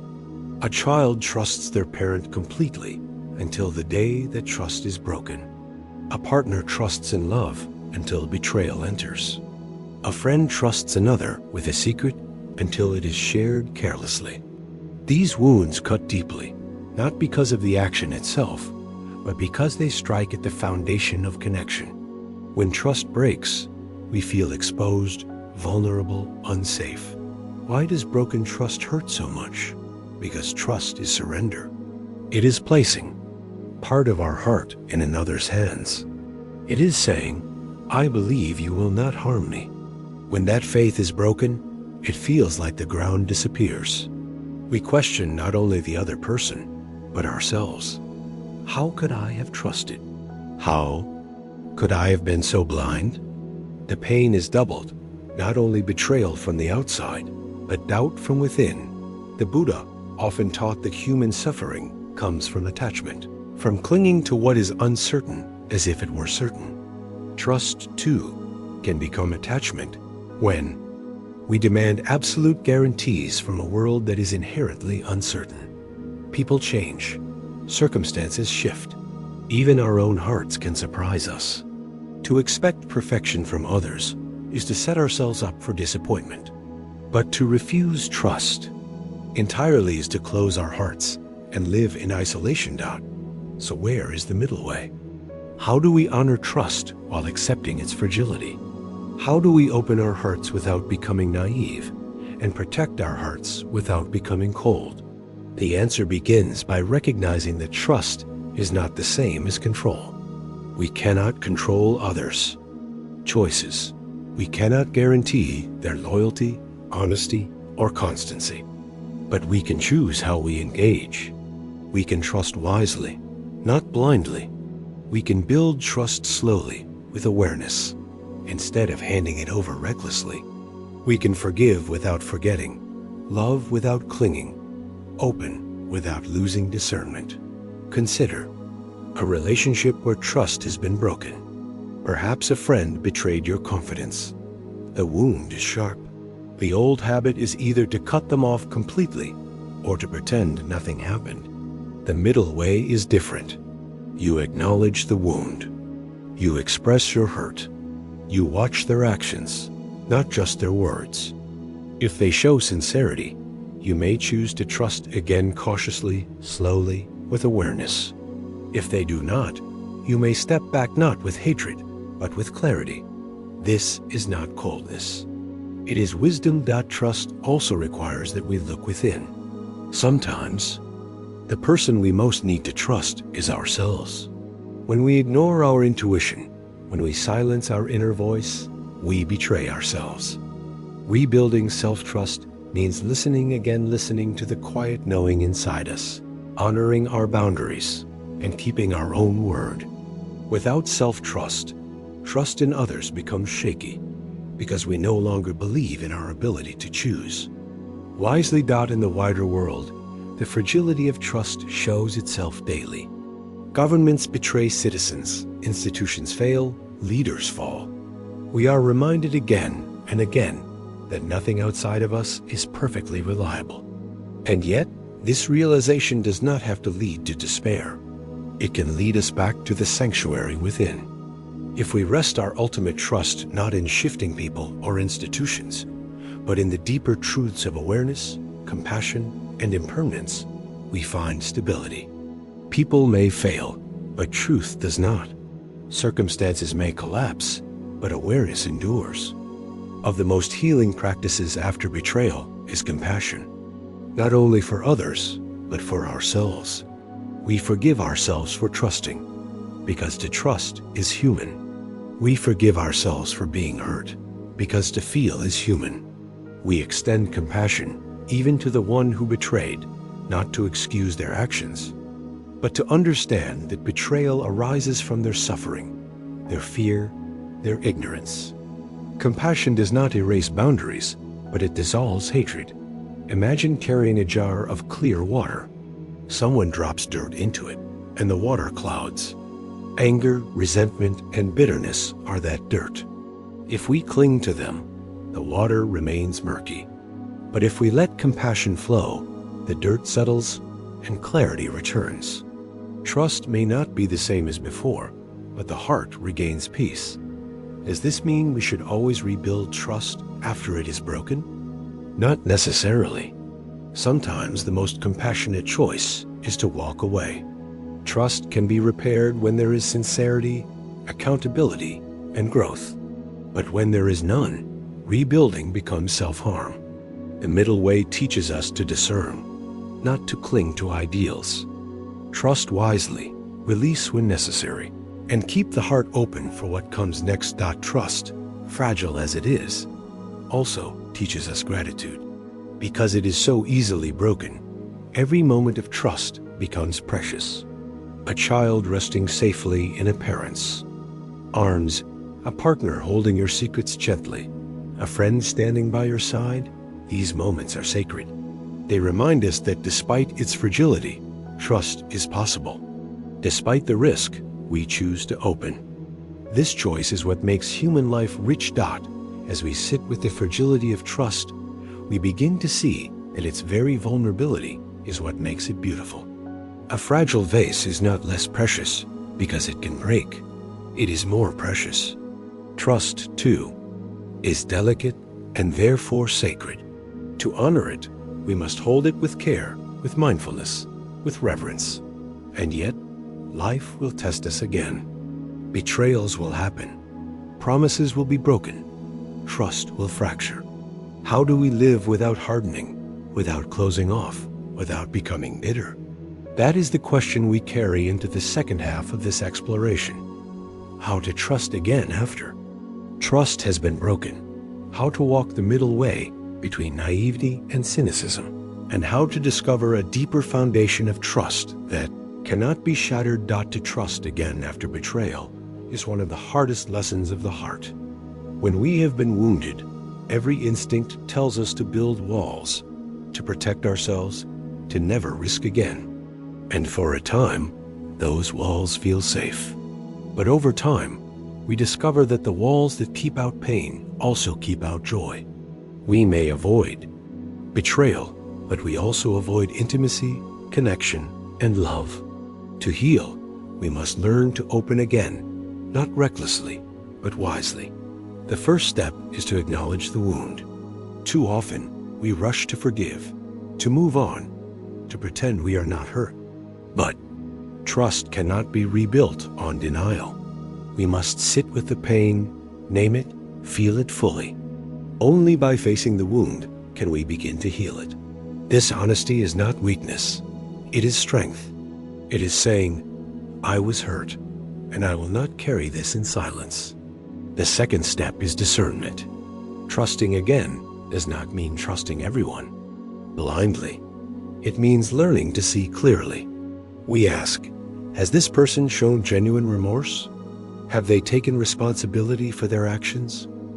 Have they changed their behavior over time? Trust is not rebuilt with words alone, but with consistent actions. Without this, trust cannot grow. With this, trust can slowly take root again. Asterisk, the third step is courage. Even when someone has proven themselves, opening the heart again feels terrifying. We fear being hurt a second time. But here we must remember, vulnerability is the soil of love. To love is to risk. To trust is to step onto uncertain ground. There is no guarantee. And yet, without that leap, life becomes empty. Courage is not the absence of fear. It is the willingness to open despite fear. But sometimes, trust is not meant to be rebuilt with the same person. Sometimes the relationship has run its course. In these cases, the healing is not about trusting them again, but about trusting life again. We remind ourselves, one betrayal does not mean all people betray. One broken promise does not mean all promises break. Life may wound us, but it also offers renewal.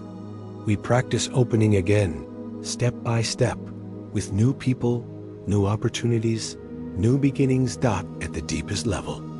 The path of trust calls us to place our ultimate trust not in people who are fragile and fallible, but in the truths that endure.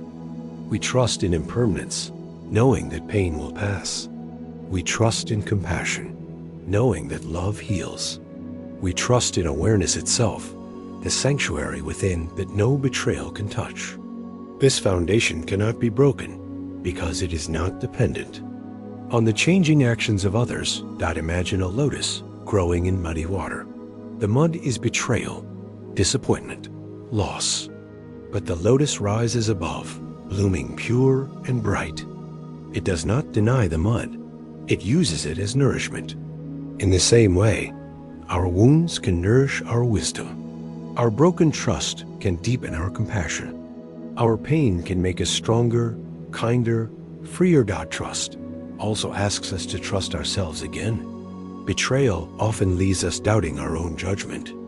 We think, I was foolish to trust. I cannot rely on myself. But this is another wound layered on the first. Healing means remembering that to trust is not foolish, it is human. We cannot live without trust. And every time we choose to open, again, we affirm our strength, not our weakness. In daily life, Trust can be practiced in small ways. We trust the driver who takes us to work. We trust the farmer who grew our food.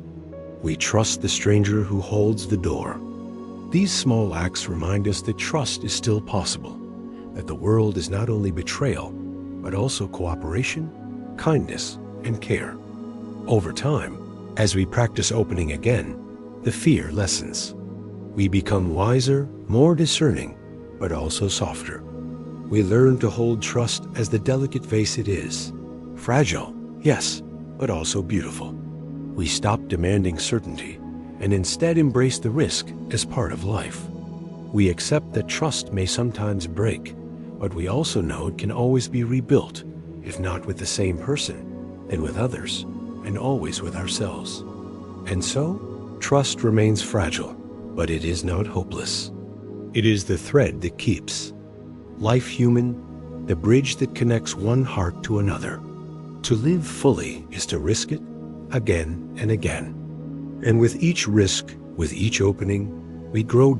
As we close this chapter, let us carry forward the image of the lotus.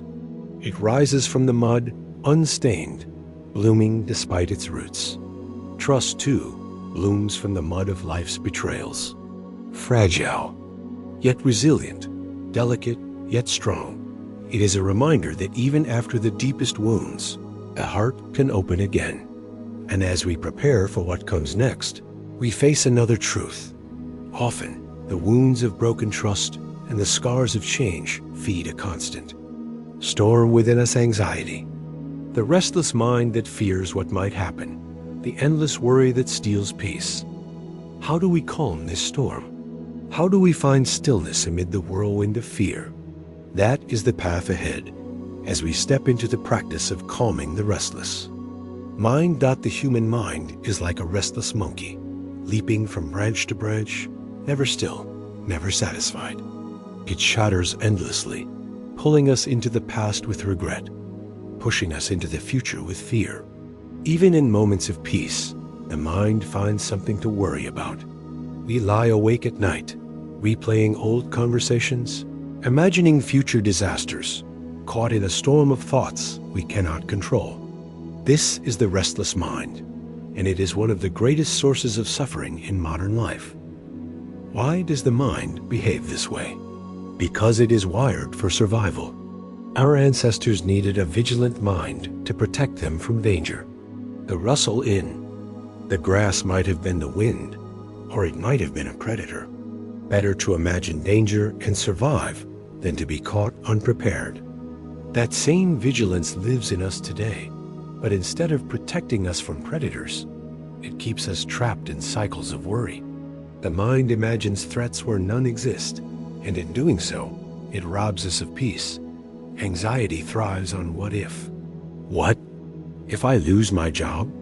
What if I fail this exam? What if they leave me? What if I get sick? The restless mind spins endless scenarios, most of which never come true. Yet while they are only thoughts, they feel real. The body responds with tension. The heart races, sleep disappears. We suffer not because of reality, but because of the stories the mind tells about reality. The Buddha called this second arrow suffering. The first arrow is the pain of life itself, the loss, the failure, the illness. The second arrow is the story we tell ourselves about it. This will ruin me. This will never end. This means I am worthless. The first arrow is unavoidable. The second arrow is optional. But the restless mind fires arrow after arrow until we are covered in wounds that do not need to exist. How do we calm this storm? The first step is awareness. We must see the restless mind for what it is, a storyteller, not a truth teller. When worry arises, we pause and say, "This is a thought, not reality." Already the storm begins to lose power. The thought may still be there, but we are no longer lost in it. We become the witness, not the prisoner. The second step is the breath. The breath is the anchor of the present. While the mind races into past and future, the breath is always here now. Each time we return to the breath, we step out of the storm and into stillness. Slowly, the body calms, the heart steadies, the mind quiets. The storm has not vanished, but we are no longer swept away. The third step is compassion. Often, when we notice our restless mind, we become harsh with ourselves. We think, why can't I stop worrying? What is wrong with me? But harshness only fuels the storm. The mind is like a child, restless, scared, in need of gentle guidance. When we speak kindly to ourselves, saying, "It's okay, I see you, I am here," the mind begins to settle. Compassion is the balm that soothes the restlessness. Let us imagine a sleepless night. You toss and turn, replaying the day's mistakes, imagining tomorrow's failures. The old habit is to fight the thoughts, to wrestle with them until exhaustion sets in. The new path is different. You pause, breathe, and whisper inwardly, "I see you, restless mind. You are trying to protect me, but I am safe right now." You return to the breath. You place a hand on your chest. Slowly, the storm softens. Sleep may come or it may not, but peace is already present. The restless mind also feeds on distraction. In modern life, we are constantly stimulated, phones buzzing, screens glowing, notifications demanding attention. Our minds rarely taste silence. No wonder restlessness grows. One powerful practice is to create moments of stillness, walking without headphones, eating without screens, sitting quietly for even a few minutes. In silence, the mind at first grows louder, but with patience, the waves settle, and beneath them we discover calm. Meditation is the training ground for this calm. Sitting quietly, observing thoughts as they arise and pass, we discover that the mind is like the sky. Thoughts are clouds, sometimes light, sometimes dark, sometimes stormy, but always passing. The sky itself is never harmed. The more we identify with the sky instead of the clouds, the more peace we find. Another practice is gratitude. The restless mind is often fueled by what is missing, what could go wrong. Gratitude shifts our focus to what is already here, already good. Each day, naming even a few blessings, the breath, the body, a meal, a friend, begins to rewire the mind. Gratitude quiets restlessness by grounding us in abundance instead of lack. And yet, even with these practices, restlessness will return. The goal is not to erase it forever, but to learn to dance with it, to meet each restless thought with awareness, each anxious breath with kindness, each storm with steadiness. Over time, the restless mind loses its grip. It still chatters, but we no longer believe its every word. We listen, but we are freed out as we close this first half of our exploration. Let us remember, the restless mind is not our enemy. It is a scared child, a protective guardian, a storyteller trying to keep us safe. When we meet it with awareness, breath, and compassion, it begins to settle. Peace does not mean silence. It means learning to rest even while the mind moves. And from this calm, we discover the strength to face life's storms with clarity. But restlessness has a twin loneliness. Even when the mind is quiet, the heart aches for connection. We may calm our thoughts, yet still feel empty when alone. How do we transform loneliness into solitude, fear into belonging? That is the question we now carry into the next part of this journey. To truly calm the restless mind, we must understand its nature. The mind is not meant to be silent all the time. Just as the heart beats and the lungs breathe, the mind thinks. Expecting it never to wander is like expecting the river never to flow. The problem is not that the mind moves, but that we identify with every thought as if each one were absolute truth. The shift comes when we see thoughts not as commands, but as passing visitors. They arrive, they stay for a moment, and then they leave. When we begin to see thoughts this way, the grip of restlessness loosens. A thought arises, What if I fail? Instead of spiraling, we say, there is the fear of failure. We see it, name it, and let it pass. Another thought arises. What if they leave me? We breathe and say, there is the fear of loss. Again, we let it pass. Slowly, the storm becomes less frightening because we are no longer inside it, we are watching it. This practice is strengthened by compassion. Too often, we treat the restless mind as an enemy, something to be silenced or crushed. But the mind only wants to keep us safe. It imagines threats because it fears pain. When we meet it with anger, we create more conflict. But when we meet it with kindness, we create peace. Imagine speaking to your mind as you would to a frightened child. I see you. I know you are scared. Thank you for trying to protect me, but I'm safe right now. This simple gesture changes everything. Another way to calm restlessness is to ground ourselves in the senses. The mind races in past and future, but the senses live only in the present. When anxiety grows, notice the feeling of your feet on the ground. Notice the texture of the air on your skin. Notice the sounds around you, the taste of the food, the scent in the room. Each sense is a doorway back to now. And in the now, the restless mind begins to quiet. We can also learn from nature. Watch the waves of the ocean. They rise, they crash, they recede. The mind is the same. Watch the wind move through trees. It stirs the branches, then settles. The mind is the same. In nature, we see that movement is natural, but beneath the movement, there is always stillness. The earth itself is steady. Our awareness is that earth. One of the most powerful teachings for calming the restless mind is impermanence. Every thought, no matter how overwhelming, will pass. Every storm, no matter how fierce, will end. Even the darkest night eventually gives way to dawn. When we remember this, we stop fighting the storm and instead learn to wait it out. Patience becomes our strength. Daily practices can help us strengthen this patience. Journaling, for example, allows us to release thoughts from the mind onto paper.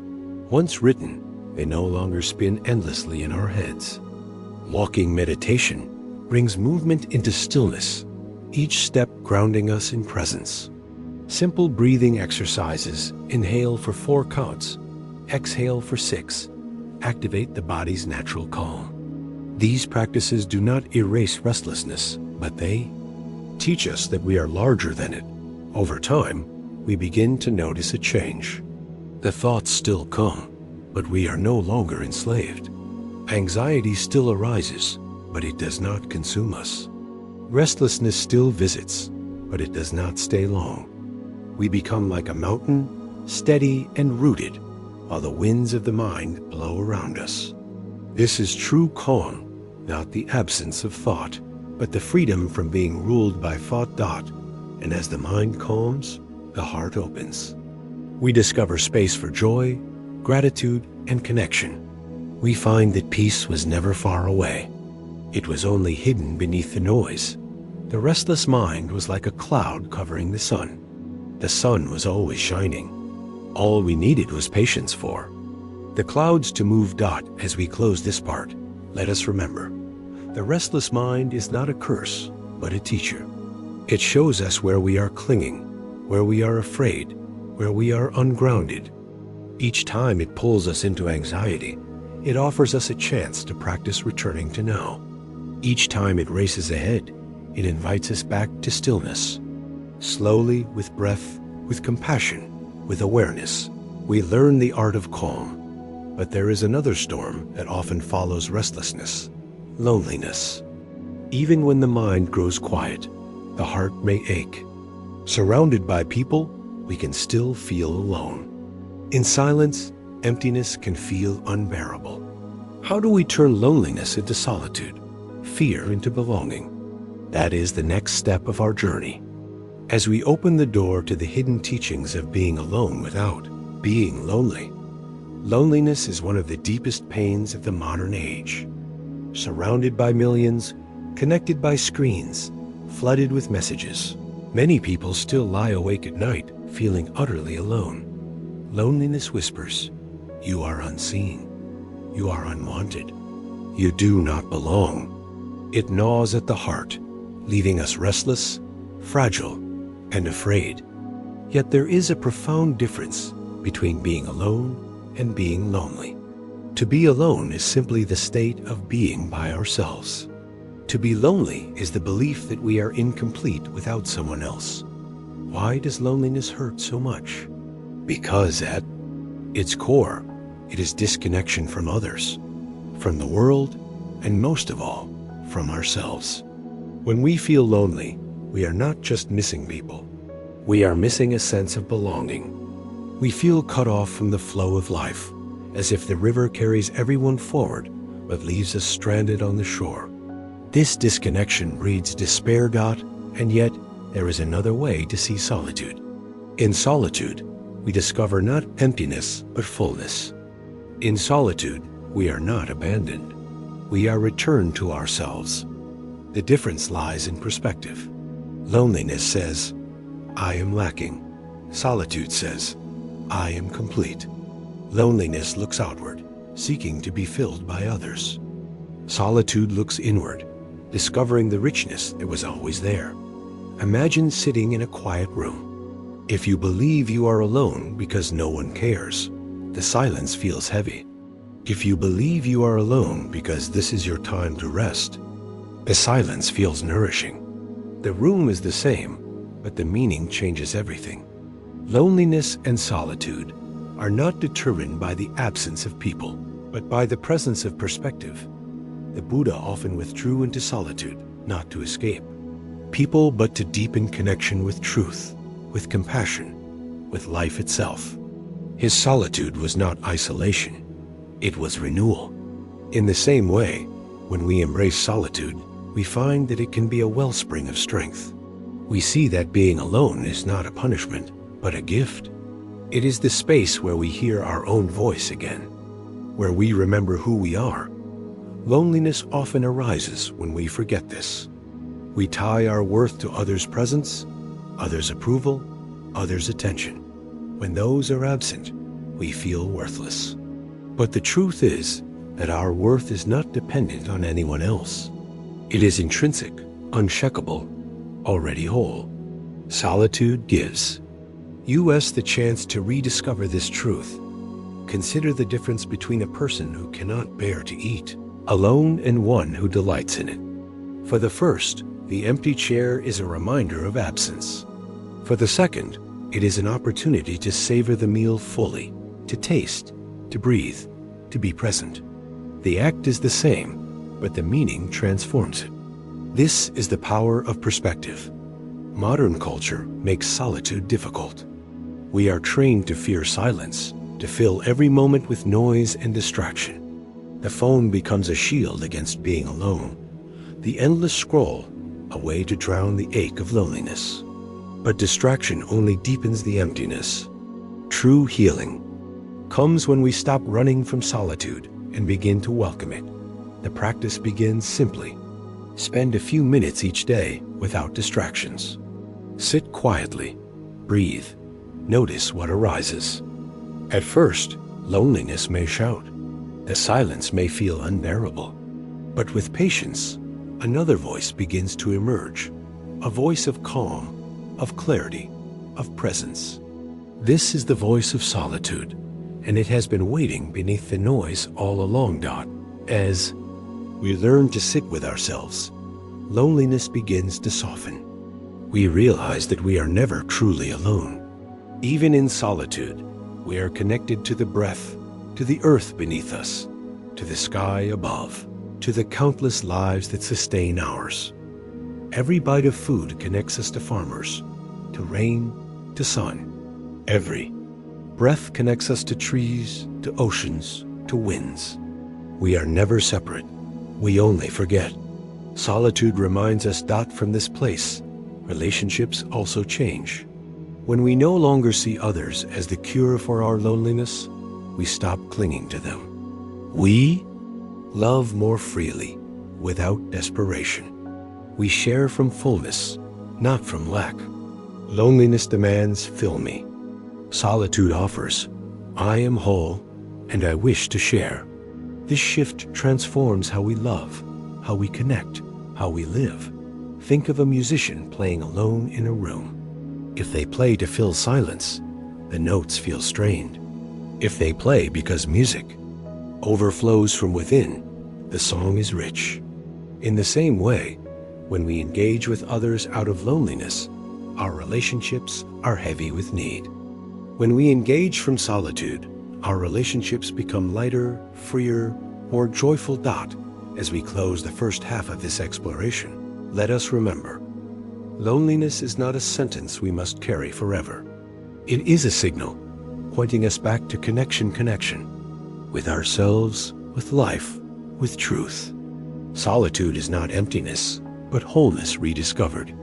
When we shift our perspective, we find that being alone is not something to fear, but something to embrace.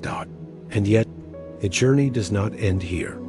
For even when we find peace in solitude, another challenge arises. The human heart often forgets to see the blessings already present. Gratitude is overshadowed by longing, contentment stolen by desire. How do we open our eyes to the abundance already in our lives? That is the path we now step onto as we continue deeper into the wisdom of living fully. To move from loneliness into solitude is not a single leap, but a gradual journey. It begins with discomfort, passes through silence, and eventually leads to peace. At first, the silence of solitude may feel like emptiness, as though something is missing. But with patience, we begin to see that nothing is missing. We are here. We are breathing. We are alive. And in this simple presence, there is already fullness. One of the great illusions of loneliness is the belief that everyone else is connected, while we are not. We look at others laughing, loving, belonging, and we feel excluded. But this is only a story the mind tells. In truth, every person knows loneliness. Every heart has felt disconnected. When we understand this, our loneliness becomes less isolating. We realize we are united even in this very feeling of disconnection. The transformation comes when we stop resisting solitude and begin to explore it. Alone, we read the book we love, walk the path we choose, listen to the silence that has always been waiting. We discover that solitude is not a void, but a canvas. It gives us space to create, to reflect, to grow. Many of the world's greatest works of art, discoveries, and insights were born in solitude. It is not emptiness. It is possibility. The Buddha himself found enlightenment in solitude, sitting beneath the Bodhi tree. He was not lonely. He was fully connected to the breath, to the earth, to all beings. Solitude gave him space to see clearly, without distraction. And from that clarity came compassion that embraced the entire world. In the same way, our solitude can be the ground from which love grows stronger, not weaker. There is a story of a monk who lived alone in a small hut by the forest. When asked if he felt lonely, he laughed gently and said, "Lonely? How can I be lonely? I am with the birds, with the trees, with the stars. I am with the breath, with the earth, with the Dharma. How could I ever be alone?" His words remind, use that solitude is not absence, but presence. When we open our eyes, we see that we are surrounded always by life. Modern life makes this harder to see. We are conditioned to measure connection by constant communication, by likes, by messages. But true connection is deeper. It is the recognition that we are part of something vast and unbroken. It is the knowing that even in silence, even in solitude, we belong. One way to cultivate this knowing is through mindfulness.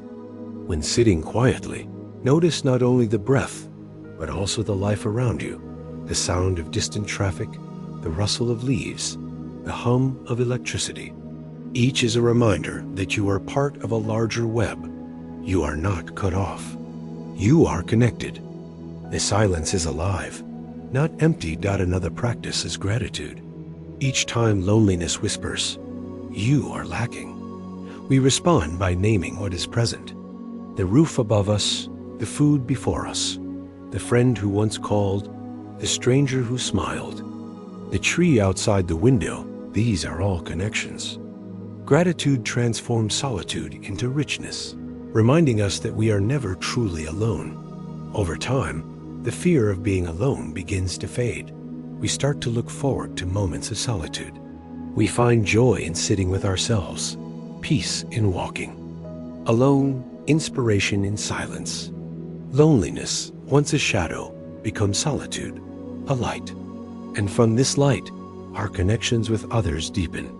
Because when we no longer cling to others to escape loneliness, we can love them freely. We can let them come and go without fear, knowing that we are whole regardless. In this way, solitude becomes the foundation of true connection. When we are at home within ourselves, we are at home with others.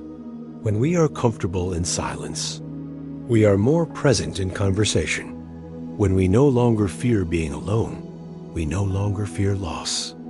This freedom makes love purer, friendship stronger, life richer. As we complete this reflection, let us remember, loneliness is not the end of the story. It is the beginning. It is the signal that calls us inward, back to ourselves, back to life.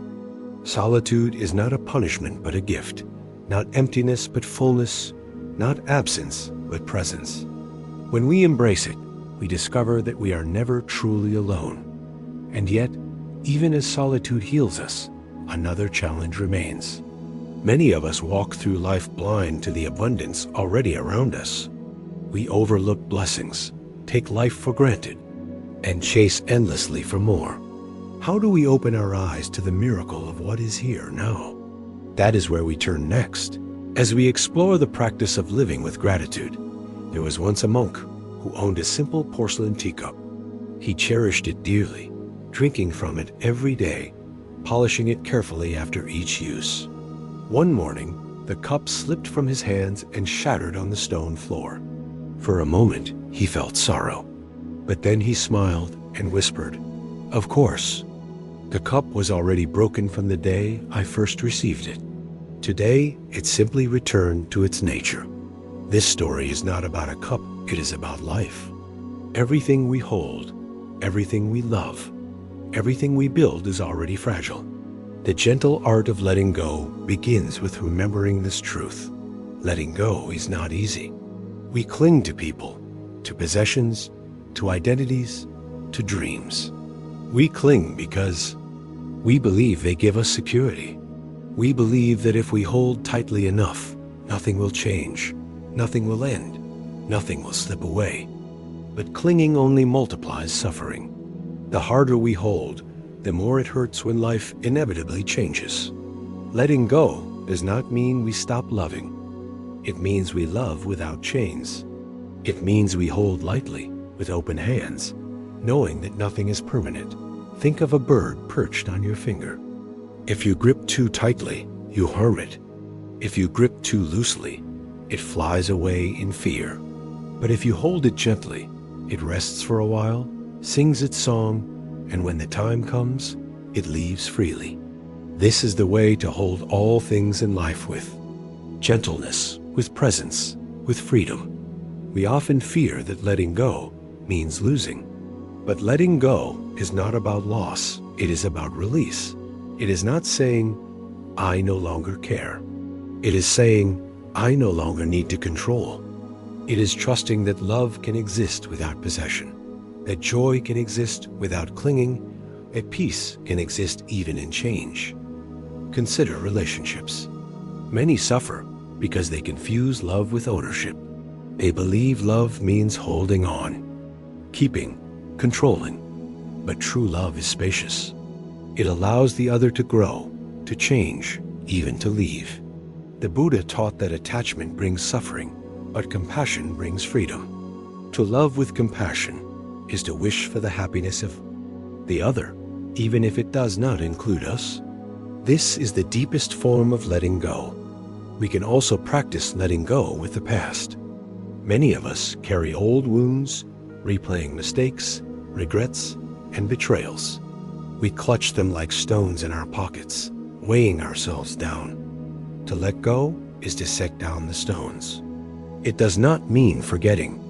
It means choosing not to carry them anymore.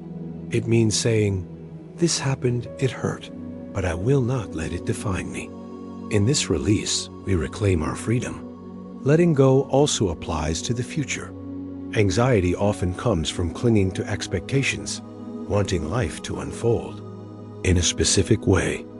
We imagine careers, relationships, successes, and when reality differs, we suffer.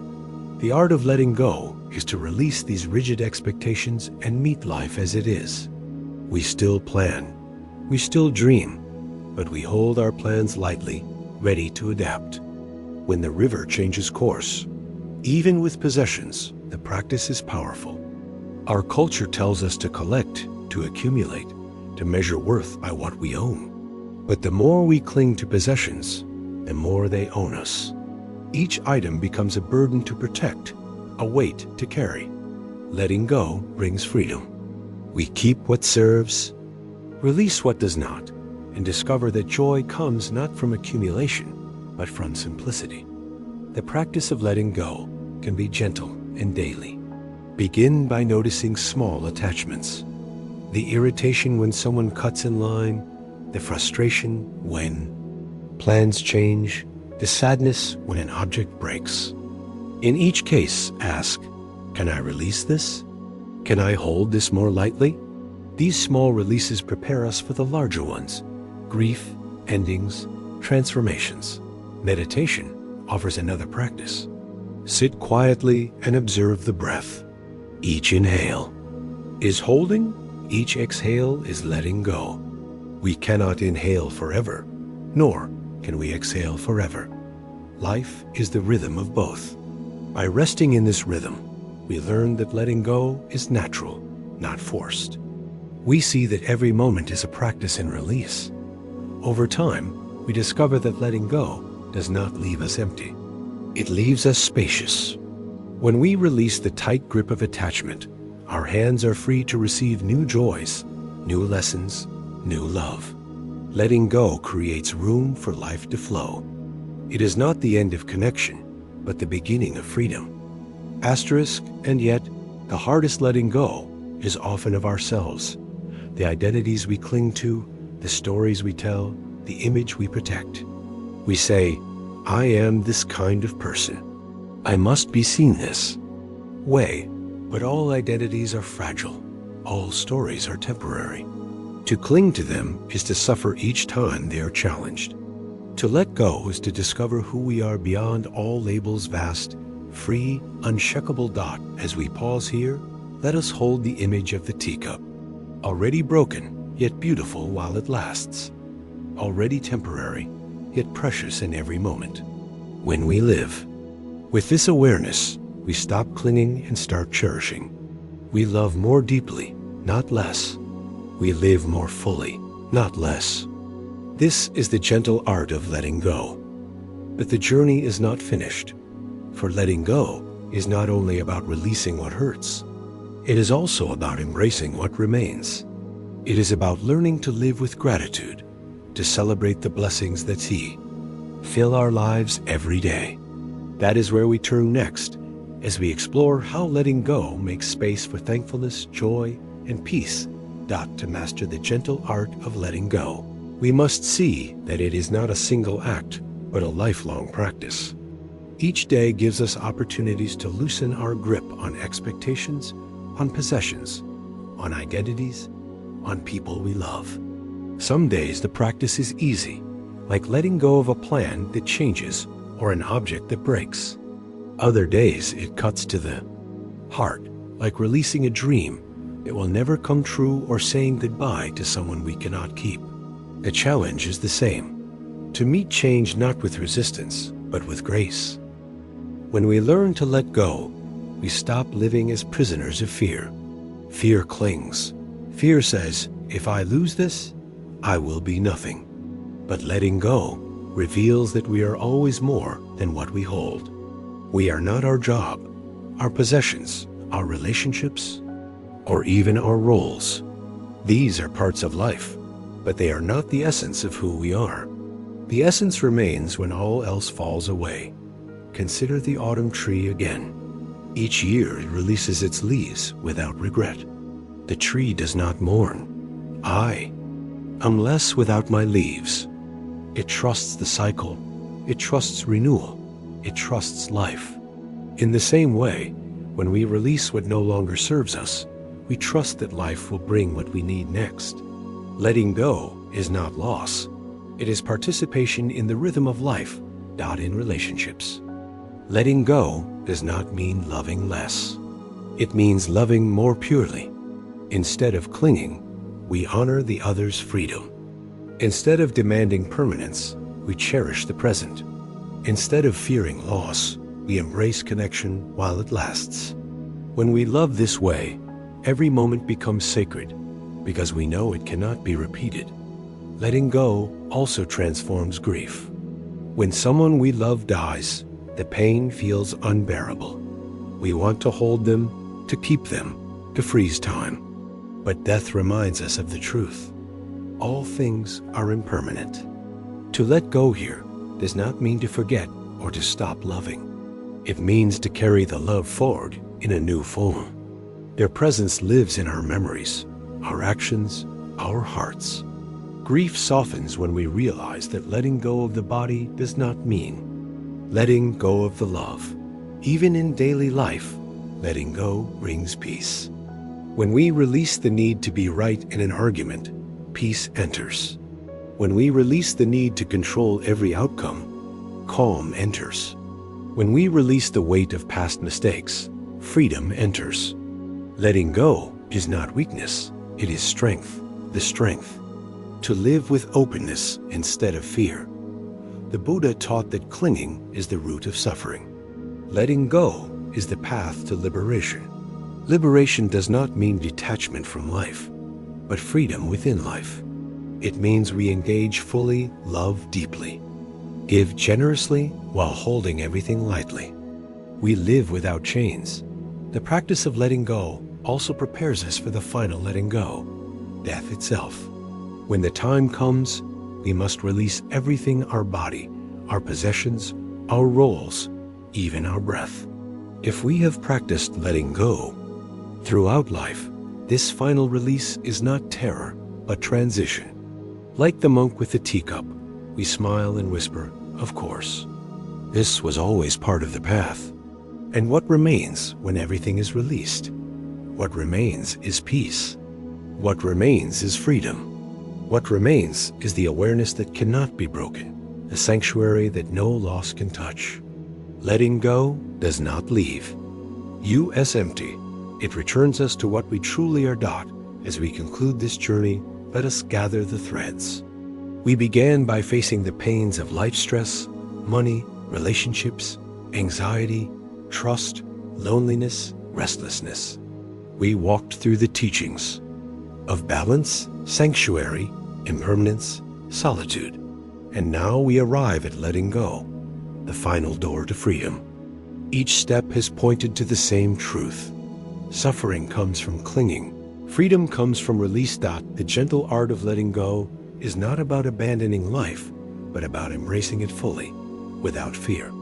It is about loving deeply, living fully, and releasing gracefully.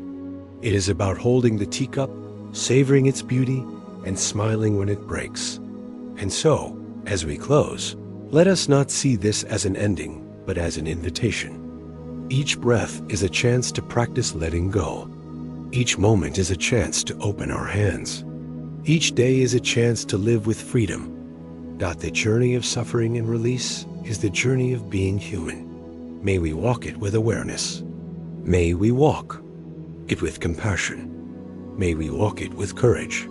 And may we discover, in every act of letting go, the peace that has always been waiting.